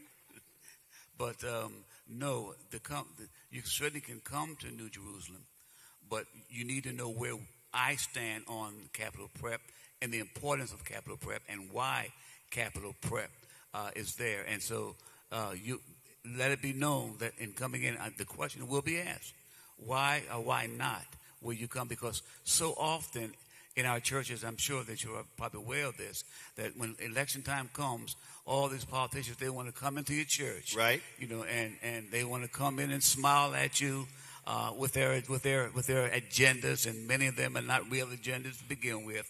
They're just lying and going forward with what they said. But whenever we come to you and you do nothing, right? No, we don't need you. And I believe, and again, I'm real clear. If you don't, you have to answer the question before you walk through the door. And if your answer is not the answer that is the same as mine, I ain't letting you in the door. The reason I'm saying this, I believe if we say that this is the defining issue, then our response has to be the same. That we have to say to any elected official, we are not compromising on this at all. We're not dancing around this. The numbers are the numbers. The data is clear. It's not like you're arguing for the second or third ranked school. What you're saying is we want the number one school in our city, and you're standing in the way. And I think as a community, as African Americans, and too often I believe what we have done across this country, we have made compromises on some things. And for me, if I'm living here in Middletown, I'm saying to anybody, I will not compromise on this issue. If you stand against this, then you are standing against black people. You're standing against Latinos and development of this. And then you will not absolutely get my support. And you being from Birmingham, listen, it was James Bevel who organized the children. And Dr. King and others, there were other folks around him who said that Bevel was wrong. You shouldn't involve the kids. But what ended up happening in Birmingham was that so many adults got arrested and so many kids had such a fervor that they were climbing out of windows and they were rushing through the doors. And then when Dr. King finally said, unleash the children, it was the unleashing of the children that caused Birmingham to change when the world saw them being hit with those dogs and fire hoses. And I dare say to any elected official, they need to have to face the children of Middletown at every town hall, at every election stop, and force them to stand up. And so my last question for the three of you, how are you thinking about mobilizing this community over the next several months so when primary season hits and during election season hit, that people are properly, no pun intended, prepped on this issue so they understand the ramifications of why this matters? I first want to say that thank Bishop McKissick. He's gone through a series of sickness as well as I myself. He has been one of the most outspoken voices for the Capital Prep School. And I'm grateful that we are still here supporting it and mobilizing. And so we're mobilizing young adults as well to get involved in the process because we feel they can also add, they have more energy, I must say, than I have for sure. But I have some wisdom to offer them. And so we're going to mobilize our young adults and we're going to move forward. And this is going to happen in the city of Middletown. And we're still here to see it. And we'll be here to see it in the years to come.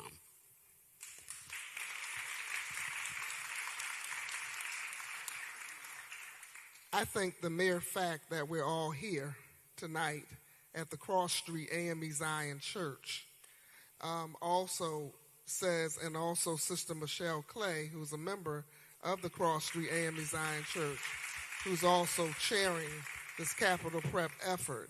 And again, I unapologetically let anybody know, and has let also Senator Lesser know as well, I support capital prep. And I will be at every meeting. I will be at every hearing, and I've been there. And I've also spoken, and I'm not backing down.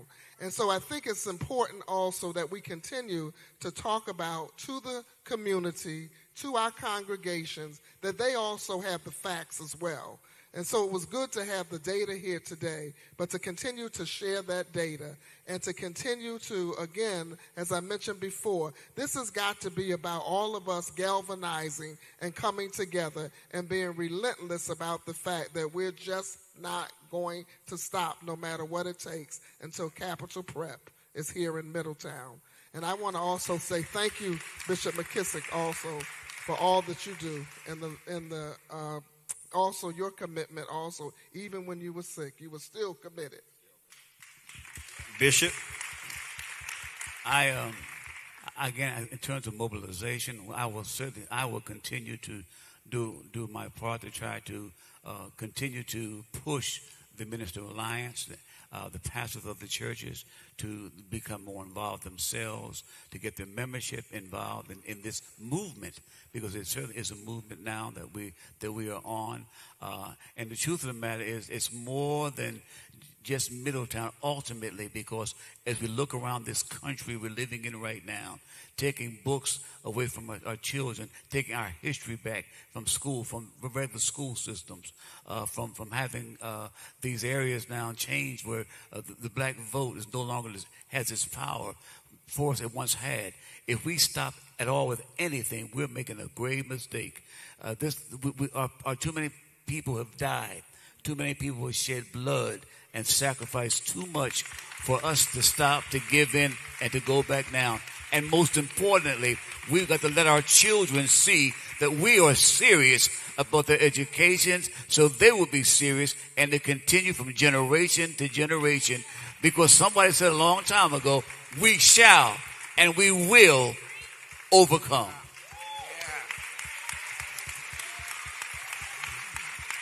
Let me thank our pastors here. And before I go to break, and I want to bring up, I've got just a couple of more segments here. It's amazing to me. I don't look at what people say, I look at what they do. And as y'all were talking, I sat here and I went to Instagram. And on May 5th, your state senator posted a photo saying, "Thank you, Governor Lamont, for signing our new state civil rights law and standing up to federal overreach."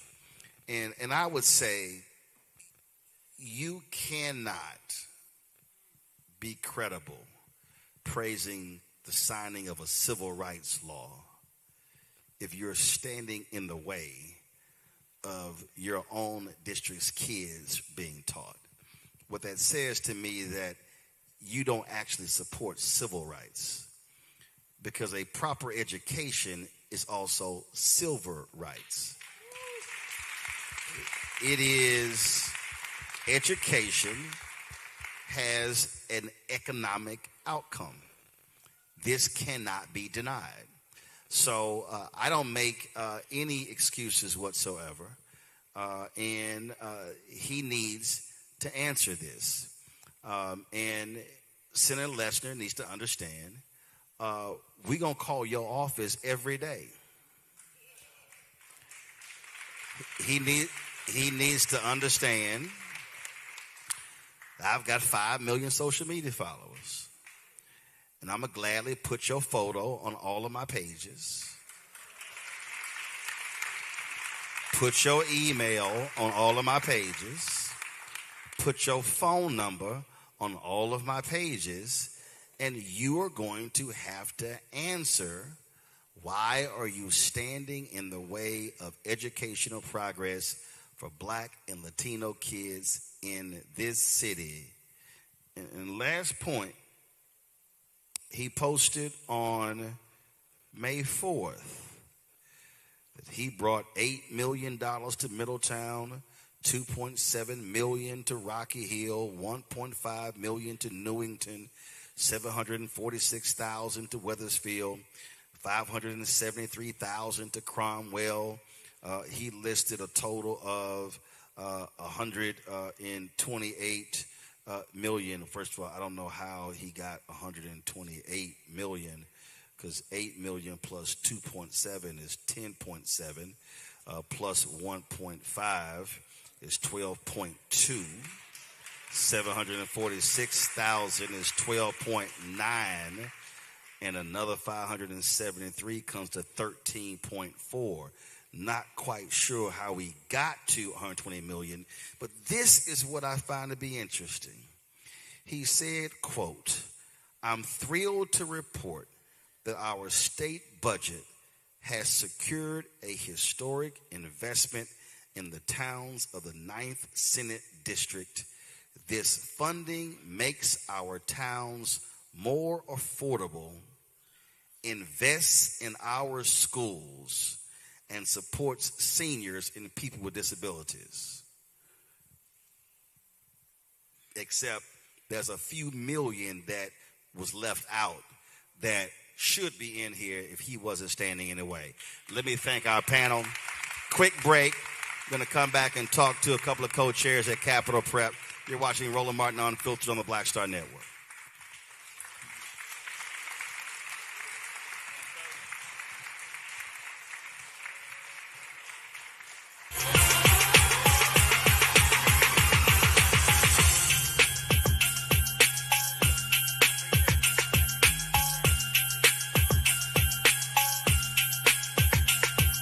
In this country right now, you have people get up in the morning, and the only thing they can think about is how many people they can hurt, and they got the power.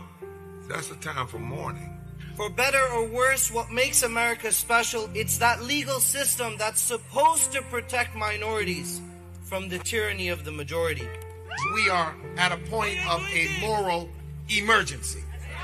We must raise a voice of outrage. We must raise a voice of compassion. And we must raise a voice of unity. We are not in a crisis of party versus party. We are in a crisis of civilization, a human rights crisis, and a crisis of democracy itself. And guess what? You've been chosen to make sure that those that would destroy, those that would hate, don't have the final say, and they don't ultimately win. They've been trying to erase black political power since Reconstruction. Now the Supreme Court is helping them finish the job. First came Shelby County versus Holder in 2013, the ruling that gutted the Voting Rights Act. Then came Brnovich in 2021, another ruling, another piece torn away.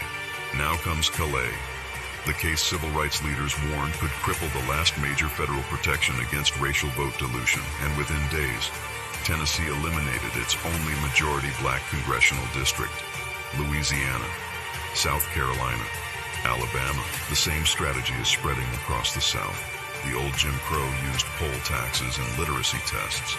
The new Jim Crow uses gerrymandered maps, voter roll purges, polling place closures, and court rulings that make black communities politically invisible. But this story doesn't end in a courtroom. It moves to Selma. May 16th is a national day of action. Faith leaders will gather at the Edmund Pettus Bridge at 9 a.m. A mass rally follows at the Alabama State Capitol from 1 to 5 p.m. 1965 was Freedom Summer. This is Freedom Summer 2.0 because they are still trying to erase black political power, and we will not bow.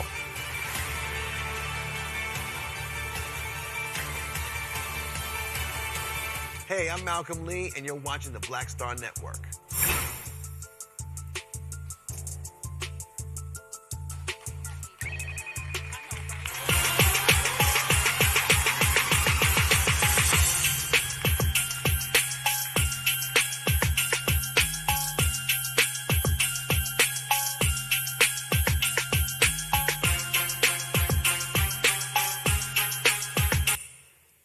Welcome back, Cross Street AME Zion Church.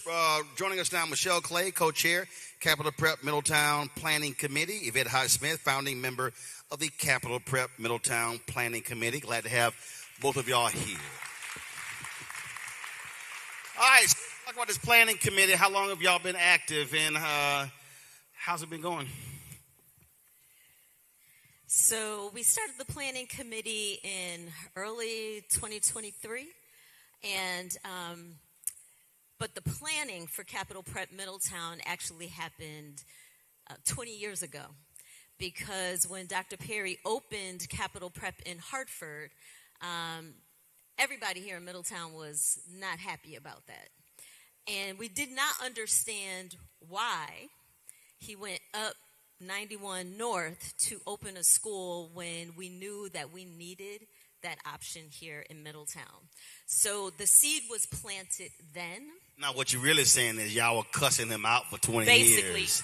The seed was planted. Nah, y'all were cussing him out for 20 years. Perhaps. Yeah, perhaps. Okay.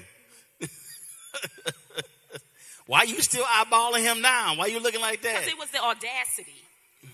It was the audacity. You go to Hartford. We right here. You grew up here. You grew up right across the street, sir. But he had a plan. But I would say Middletown has not had other public options. And so my family, 3 generations of my family were educated here in the Middletown public school system. And I was, lived in financial poverty, grew up in public housing in the village, and we were not expected to achieve. But I had a mother who, even though she had an 11th grade education from rural North Carolina, spoke into me and said, "You're going to college. You're going to college." And she meant it.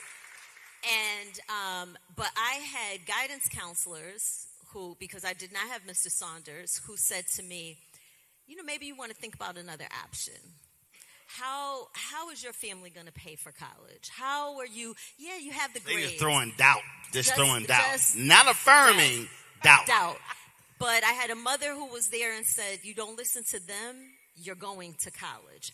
And so we knew that we needed another option for our children. And so we weren't mad at Steve, but we didn't understand why we were getting skipped over again.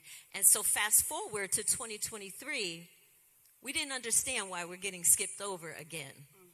And no one was able to give an explanation as to why the application that scored the highest, the application that superseded any other application around community support, was being challenged and questioned.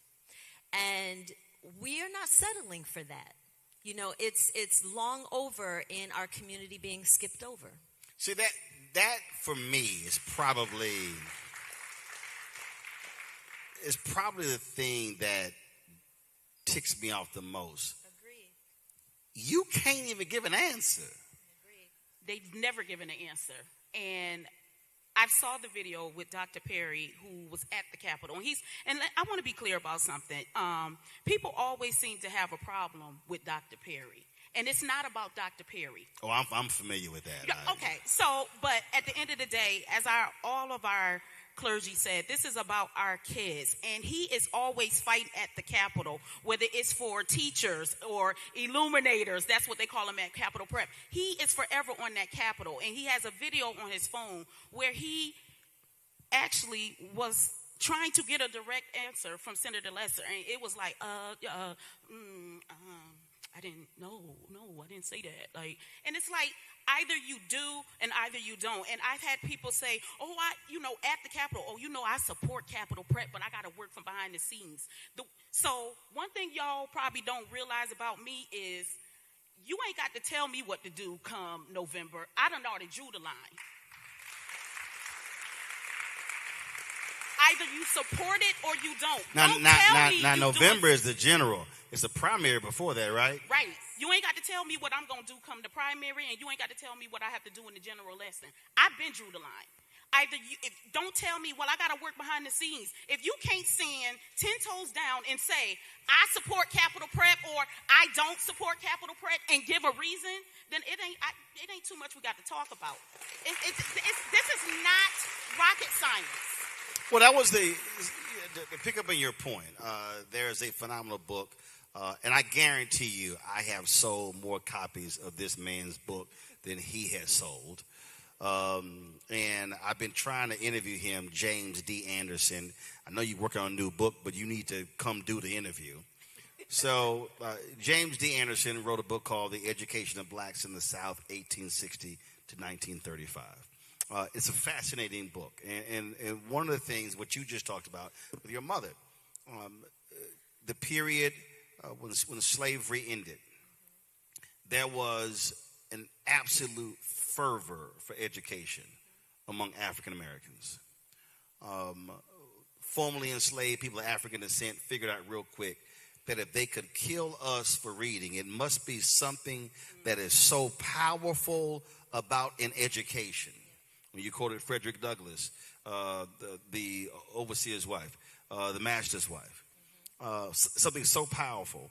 And what was interesting is that when many of the white abolitionists, when they said, "Oh, we've got to go down south to educate these poor black folks," they came down. 500 schools had already been started.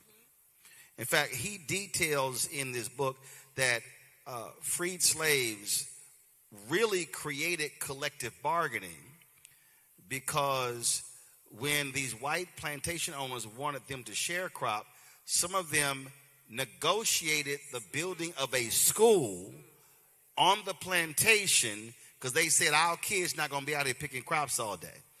And for me, that has to be the type of fervor that we have in 2026 when it comes to the education of our children. And I will use the same language. We are going to have to challenge overseers and folk who want us to continue to be sharecroppers and not to be highly educated as those black free slaves wanted to happen for their children.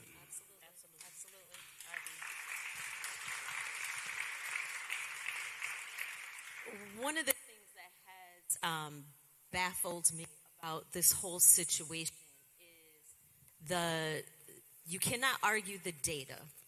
So the outcomes in this beautiful community are horrible in our school system. And so I don't have an issue with somebody taking an issue with capital prep, because that's a choice. But if you don't like capital prep, then why have you not come to the table with another option?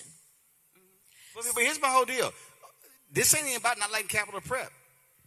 If you came up with criteria, because they all love somebody merit, if you came up with criteria, and of your criteria, they're number one, there's no conversation. So whether you like them or not, the data is the data. But my point with this, Roland, though, is so the elected officials that have the ability to say... Take this mic. That mic going in and out here.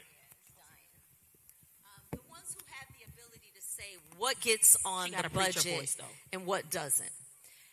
If those individuals have an issue with capital prep, why have they not come and said one of two things or both and? We need to remediate the Middletown public school system so that we get the outcome that our children are deserving of. Or number two, let's present another public option in the community. Why has that not come up? So the only thing that I can walk away from that, because come up with another option. No, they could if they wanted to, but they don't want to. No, but here's my whole point. And they can't come up with another option. So they don't want to see what is in this room tonight, which is these highly educated, passionate young scholars. And I need you all to stand up. I need Capital Prep, Harbor, Sharks to stand up. Because this is what they don't want. Right. I met a young scholar for Capital Prep who came to me and said, before I came to Harbor, I did not like math. I was not good at math. But that young man had just competed on the math team. And that's what Capital Prep did for him. And that is what these elected officials do not want to see happen in Middletown. Because it will shift the power dynamic. Right. And I'll leave it there. But the reason I say they can't, because you can't create a criteria that you established, and then all of a sudden it doesn't go the way you want it to go. And the problem is, what is it now going to look like if you selected the number 2 or the number 3 over the number 1? But none of those schools were from Middletown. I'm saying they're not even creative enough to say we're gonna do an offshoot of the Middletown public school system and doing. That's what I'm saying. Those other schools, because to bring it back to reality, just last week they just funded 3 charter schools in the state, right? So they found $3.5 million to fund 3 new charter schools in the state. This is, 3 years after our application went in. So it's not that the state doesn't have an appetite for charter schools or have money for charter schools. For some reason, they don't want Middletown to have a charter school. Or they don't want it to be capital prep. See, again, when I look at, I've traveled this country, and I've seen the political games being played. And what I keep saying to our community, there is only one response to obstinance, and that is removal. And we talk about, if it comes down to the data also means votes. Absolutely. And whoever gets the most votes, that's who wins. And what this community has to say is, we are going to make every person pay politically who has stopped this school from moving forward. That's the only response I can think of. But I think another conversation that needs to be had and talked about is the funding process. Because based on what is written in law, they have not been following that rule. So where does it, everybody plays sports. When you're number one and you win, you win. There's a reward for winning. And the past couple of years, the number one schools haven't been funded. And it's because, and I'm going to say it, it's because the people making the decision of who gets the funding can't be impartial. These are other towns where their other state representatives are like, hey, I'm fund my school, and they get funded. And how many times, so it's election time, people have called me and said, hey, they've been calling me. Somebody called me and they were like, whatever, do I have your vote? And she's like, no, you don't have my vote. She was like, because you don't support Capital Prep. Oh, and again, see, she was too nice with the response. I know we in church, but I'd be like, oh, hell no. That's in the Bible. That's an acceptable four-letter word. It's biblical. Listen, go ahead. Just so you say, I ain't going to say nothing because everybody know how I am. Outside, I would have said that. But to go back to her point, she said no. God know how I feel. So. To go back to, they told the representative, the person that literally called their phone, they said no. Then he then says, I support it. You have to work on your state representatives.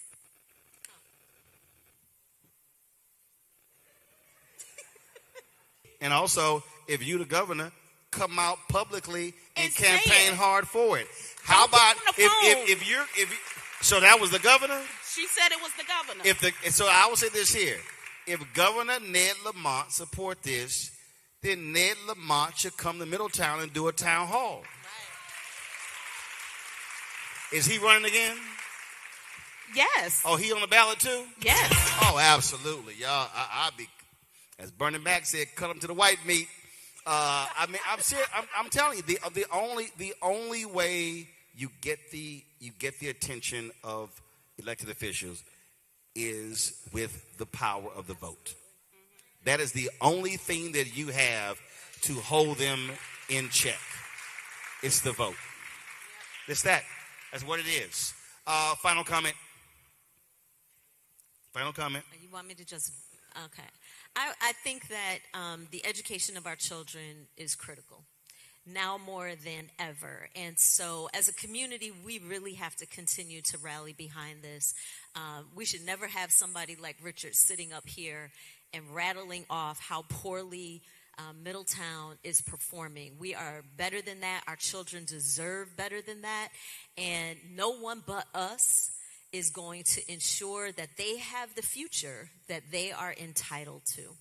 So we need to ensure that we have the right candidates running for office, that we are casting an informed vote, and that we are making sure that everyone in our concentric circle is getting out to every election, to the primary and to the November election, and having our children at the forefront of your mind as you cast those votes. There you go. So I would say my final thought is, a lot of the times, a lot of people say, Michelle, why are you doing this? Why do you do this? You don't have a dog in the fight. I'm the dog in the fight. I'm the cane corso in the fight. I want more dogs in the fight. I need this community to come and be a dog in this fight with me, because tonight was just the beginning. So as our clergy said, we're not going nowhere. We're not letting up. One way or another, Capital Prep is coming into Middletown. And I ask you, join the fight. There you go. Absolutely. I appreciate y'all being on the panel. Thank you so very much. I'm not going to go to a break real quick. I'm going to have Steve come back up. Anita Ford Saunders, she's a former Middlesex County NAACP chair. Step on up as well real quick. Y'all swap y'all out. Y'all step down. Y'all come on up. Steve, come up. Anita, you here? Where's Anita? Where's she at? Is Anita over here? Okay. All right. Steve, go ahead and take a seat.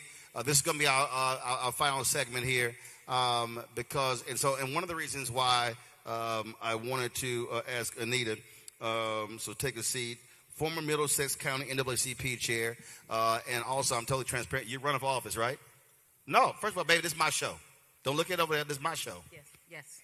Thank you. Don't look at nobody else. Yes. This is my show. Yes. Okay, Yes, I run yes, it. I Roland. control it. Yes, Roland. Got it. Yes. You running for office. Yes. What are you running for? State Senate. Got it. That's all I wanted to know.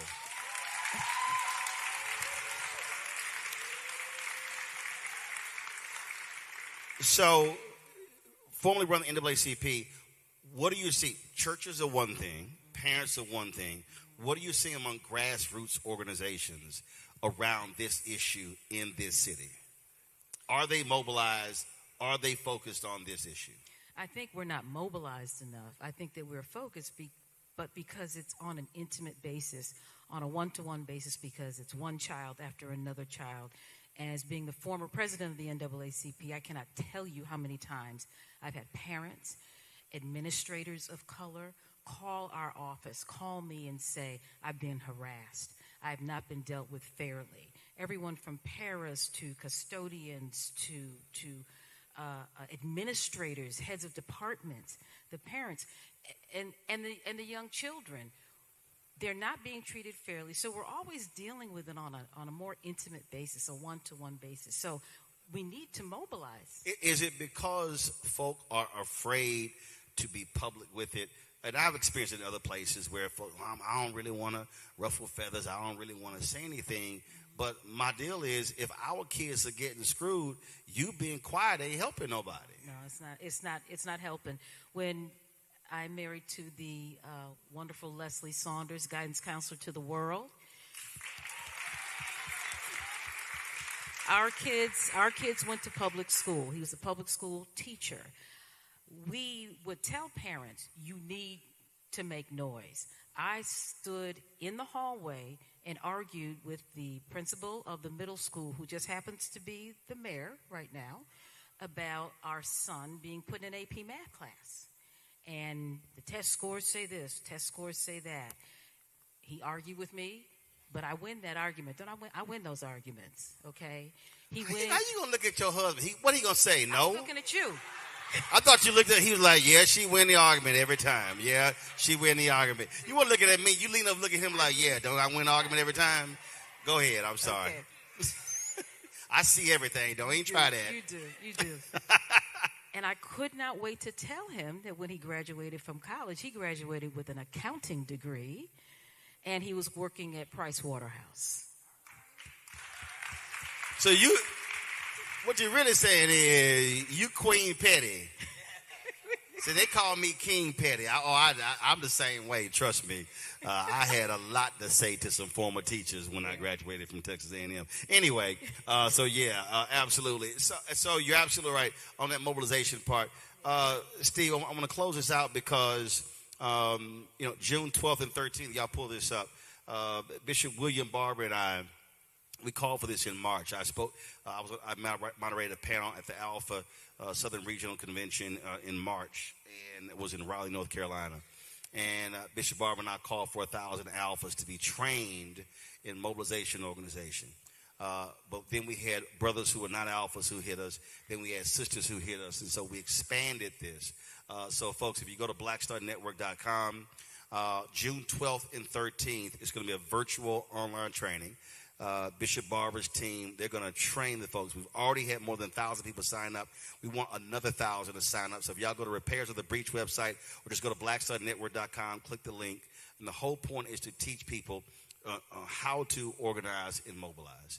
And what, Steve, our folks have to understand, we love talking about Black freedom movement, civil rights movement. We love talking about how those things happen. But those things did not happen just because.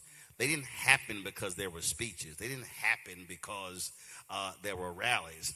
Those things are planned. Saturday, in fact, we leave here first thing in the morning to go to Montgomery, Alabama. We're going to be broadcasting, pull the graphic up. We'll be broadcasting Saturday. All roads lead to the south. And it's a massive event we're planning in Montgomery, Alabama. We'll be doing my show tomorrow from Dexter Avenue Baptist Church, which is literally right across the street from the state capitol. We're going to be broadcasting beginning at 1 p.m. Eastern on Saturday. Already there are going to be 50 affiliate events happening around the country as far as Alaska, because we see the attacks on black political power in the South as a result of the Louisiana versus Clay decision by this extreme court. I don't call them Supreme Court. I call them the extreme court. But what folk have to understand is that nothing changes unless regular and ordinary people decide to say, as Fan Lou Hamer said, I'm sick and tired of being sick and tired. And that means, and this is not, Steve, this is not just African Americans or Latinos, it's whites as well. And it's not just if you are a parent with a kid. My wife and I don't have kids. We raised 6 of my nieces. But the reality is we're taxpayers. We hire people who go through school systems. So it doesn't matter if you are a taxpayer in this city, you should be concerned about what's happening with education. And what is required here is for people of conscience who are black, Latino, white, Asian American, Native American, to take this personal and say, as she said, the line is drawn. Either you're with us or you're against us, but you better make it clear where you stand. And if you are against us, we are prepared to take you out. That is the only stance that has to happen. And I will absolutely encourage, obviously parents should be involved, but I think these kids should be on the front lines as well, demanding. That state senator, the mayor, the council, all these folks, they should have to look these kids in the eye and say, I'm not funding a school for y'all. That has to be, I believe, our response over the next few months before the primary and the general election. Your final thoughts. So I want to just take a second to say thank you to Pastor Robin Anderson and the Cross Street AME Zion Church. Please give it up. Thank you. Yeah, they put together a nice, comfortable green room for us, and they had the proper chocolate chip cookies that are my favorites. There were 2 bags, and so for the crew, you were not supposed to touch the blue packet, Antoine. That is not, your name is not on the blue one. The other one is for y'all. We're going right ahead. And you mentioned what a movement. You mentioned the anatomy of a movement, and but for leaders like Pastor Anderson and Elder Harville and Bishop McKissick, who literally fell ill as we sat in the governor's office. Lieutenant Governor's office,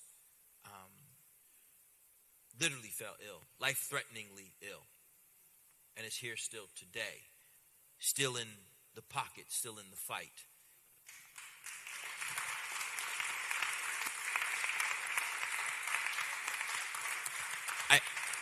I also want to quickly remind people that Roland and his team invited every single legislator who has anything to do with this topic. Dare any one of them say that anything was done other than give them the opportunity to stand before the children and community and speak their piece? They said no. They said no. And they could have joined in person or virtual. They still said no. They were given multiple opportunities and avenues to do that. And then the final part for me, as I make my final statement, Roland, I want to thank you for consistently being that dude. You didn't have to bring your entire crew up here. You didn't have to come to Middletown, Connecticut to discuss an issue that is in our faces, but the country as a whole would look at a bucolic community such as this and they wouldn't delve deeper into the issues. They wouldn't recognize that, yeah, we go to the same physical schools, but we don't get the same academic outcomes. And ours is a greater achievement gap than you're going to find in Montgomery, Alabama. Connecticut has the greatest achievement gap in the United States of America. So you're actually in the belly of the beast, the epitome of racism.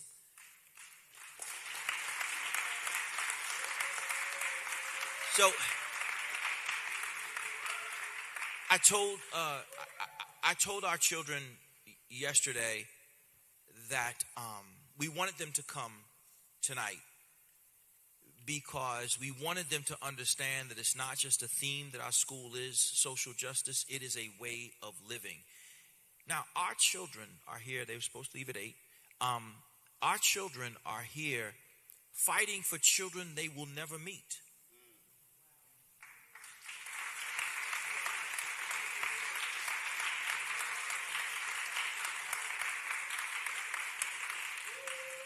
They are here tonight because they believe that that which is given to them should be given to other children like them.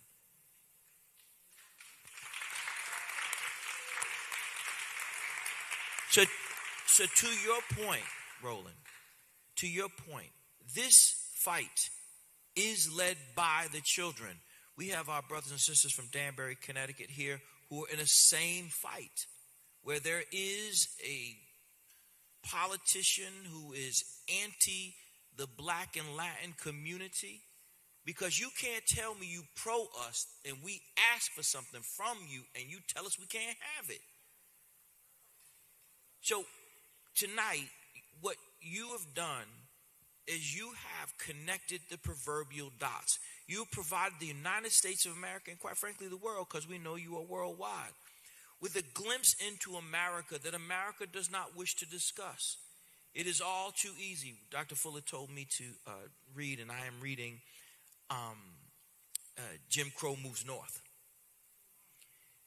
And what you see in that is that, as you said, African Americans moved up here with a literal religious fervor for education. If you want to see black folks show out, go to a high school or college graduation. For us, it is a literal religious experience.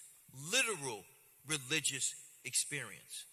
And so I say tonight that people in places far less auspicious than this fantastic chapel have done greater things than we are calling for today. Ours is a very simple task. Our task is to make sure that we, as a community, show the children who we are, that we stand on business.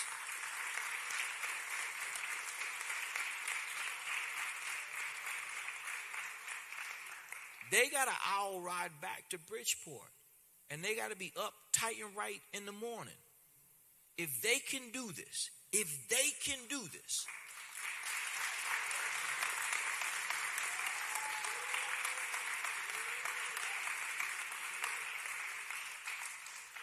then not one of us is ever too busy or too tired. So I want to thank every single body here. Y'all didn't have to come out tonight, but you did. And my sincere hope is that you found what you were looking for when you came. Roland, I am here because I have been raised to be here. My family, my extended family, and our community. But we're all here for one reason, and that is because no one can convince us that our children are not the most intelligent children on earth.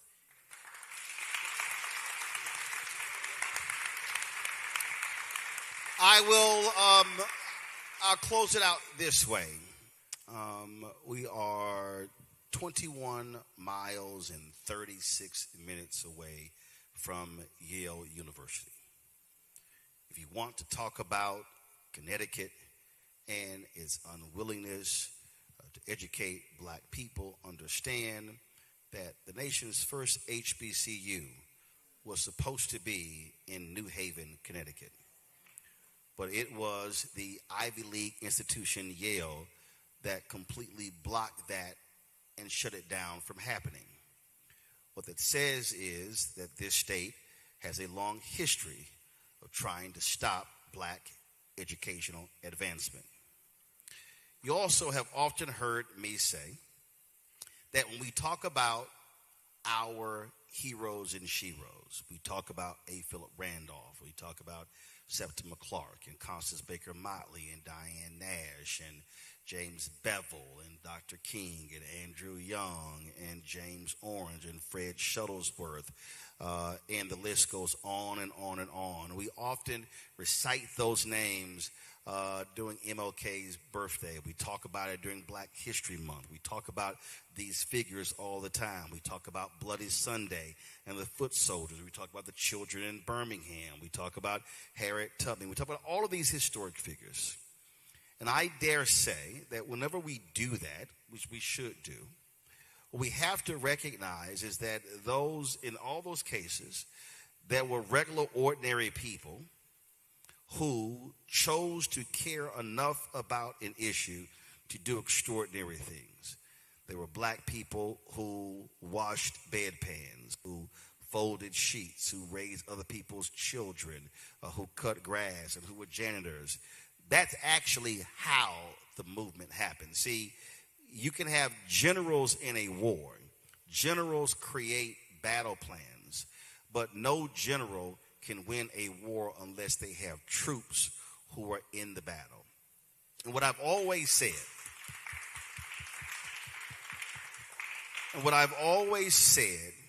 is that it will be a shame 20, 30 years from now in Middletown, in Connecticut, in the cities across this country, where we are talking about what they did, and we're not talking about what we did today.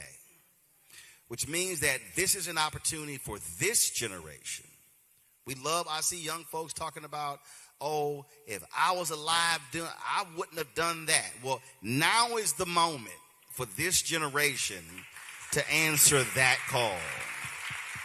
Now is the moment for this generation to fight for the education of black children the same way they did post Brown versus Board of Education, which did not happen so easily. Now is the time for this generation to tell modern day Bull Connors that if you are standing in the way of black advancement, you might say the right things. You might tout a civil rights bill on your Instagram page. But if you are blocking the educational advancement of black and Latino children, you are no different than Jim Clark in Mississippi. You're no different than Bull Connor in Alabama. The only difference is you have a smile on your face.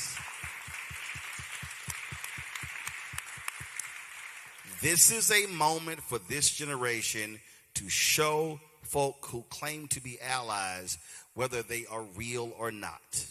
This is a moment for us to expose the frauds and also support those who are legitimate. So when Steve told me about this, he is on my show, I said, you know what, we're going to bring the show there. And we're going to ask them these questions because it's important that the issues be highlighted. And the reason independent black-owned media is so important, because the reality is MS Now and CNN and Fox News and ABC and NBC and CBS would never come here to have this conversation. Oh, they will have numerous discussions about black incarceration. They'll have numerous conversations about pathology, black pathology, but they will not challenge largely white elected officials who are standing in the way of black progress. And so for everybody who's watching, no matter what city and town or state you're living in, there are people where you live who are doing the exact same thing. And what has to happen is for this generation to decide no more. Enough is enough. If you are not on our side, then you are against us. And I challenge this community from this point forward, use the month of May and June and July in August. And when that primary hits, you make it perfectly clear, if you do not stand with us, you will not be in office. This has to be the issue for our community, and this is one we cannot turn our backs on, because the reality is no one knows who the next black billionaire or millionaire or television anchor or entrepreneur or teacher or principal is. And if these black children today, and Latino kids, and also white kids, if they do not have a shot at a better life, it will be because of what happened K through 12, and we simply cannot allow that to happen. And so if those folks are standing in the way, I need everyone here to say to them what my frat brother, my alpha brother, one of our founders, Vertner Woodson Tandy, said. He said that we will fight until hell freezes over, and then we will fight on the ice.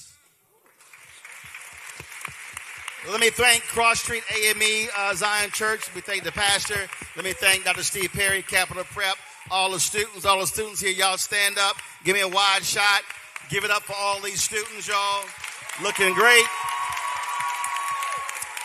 Folks, be sure to support the work that we do. Join our Bring the Funk fan club.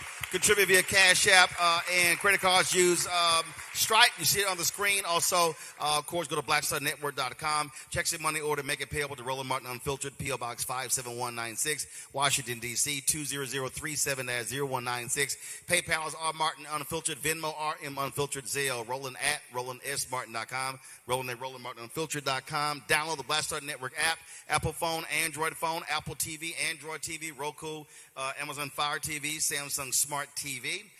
Y'all want to get our Roland Martin Unfiltered swag, go to shopblackstarnetwork.com for our hats, t-shirts, all that good stuff. Also, we created a marketplace there. We have more than 50 black-owned businesses on our marketplace. When you support those products, you support our show. So please go to shopblackstarnetwork.com to check all of those products out. Don't forget, check out Brittany Noble for the breakdown of Brittany Noble every day, noon Eastern on the Black Star Network. Please do that. Of course, every Thursday we stream the Second Opinion with Dr. Ebony Jade Hilton. So you'll see that coming up next right here on the network. And also, don't forget, folks, tomorrow I'm broadcasting live in Montgomery, Alabama. All roads lead to the south. We'll be live on Saturday in Selma at 10 a.m. Eastern. Then we'll be live from Montgomery at 1 p.m. Eastern.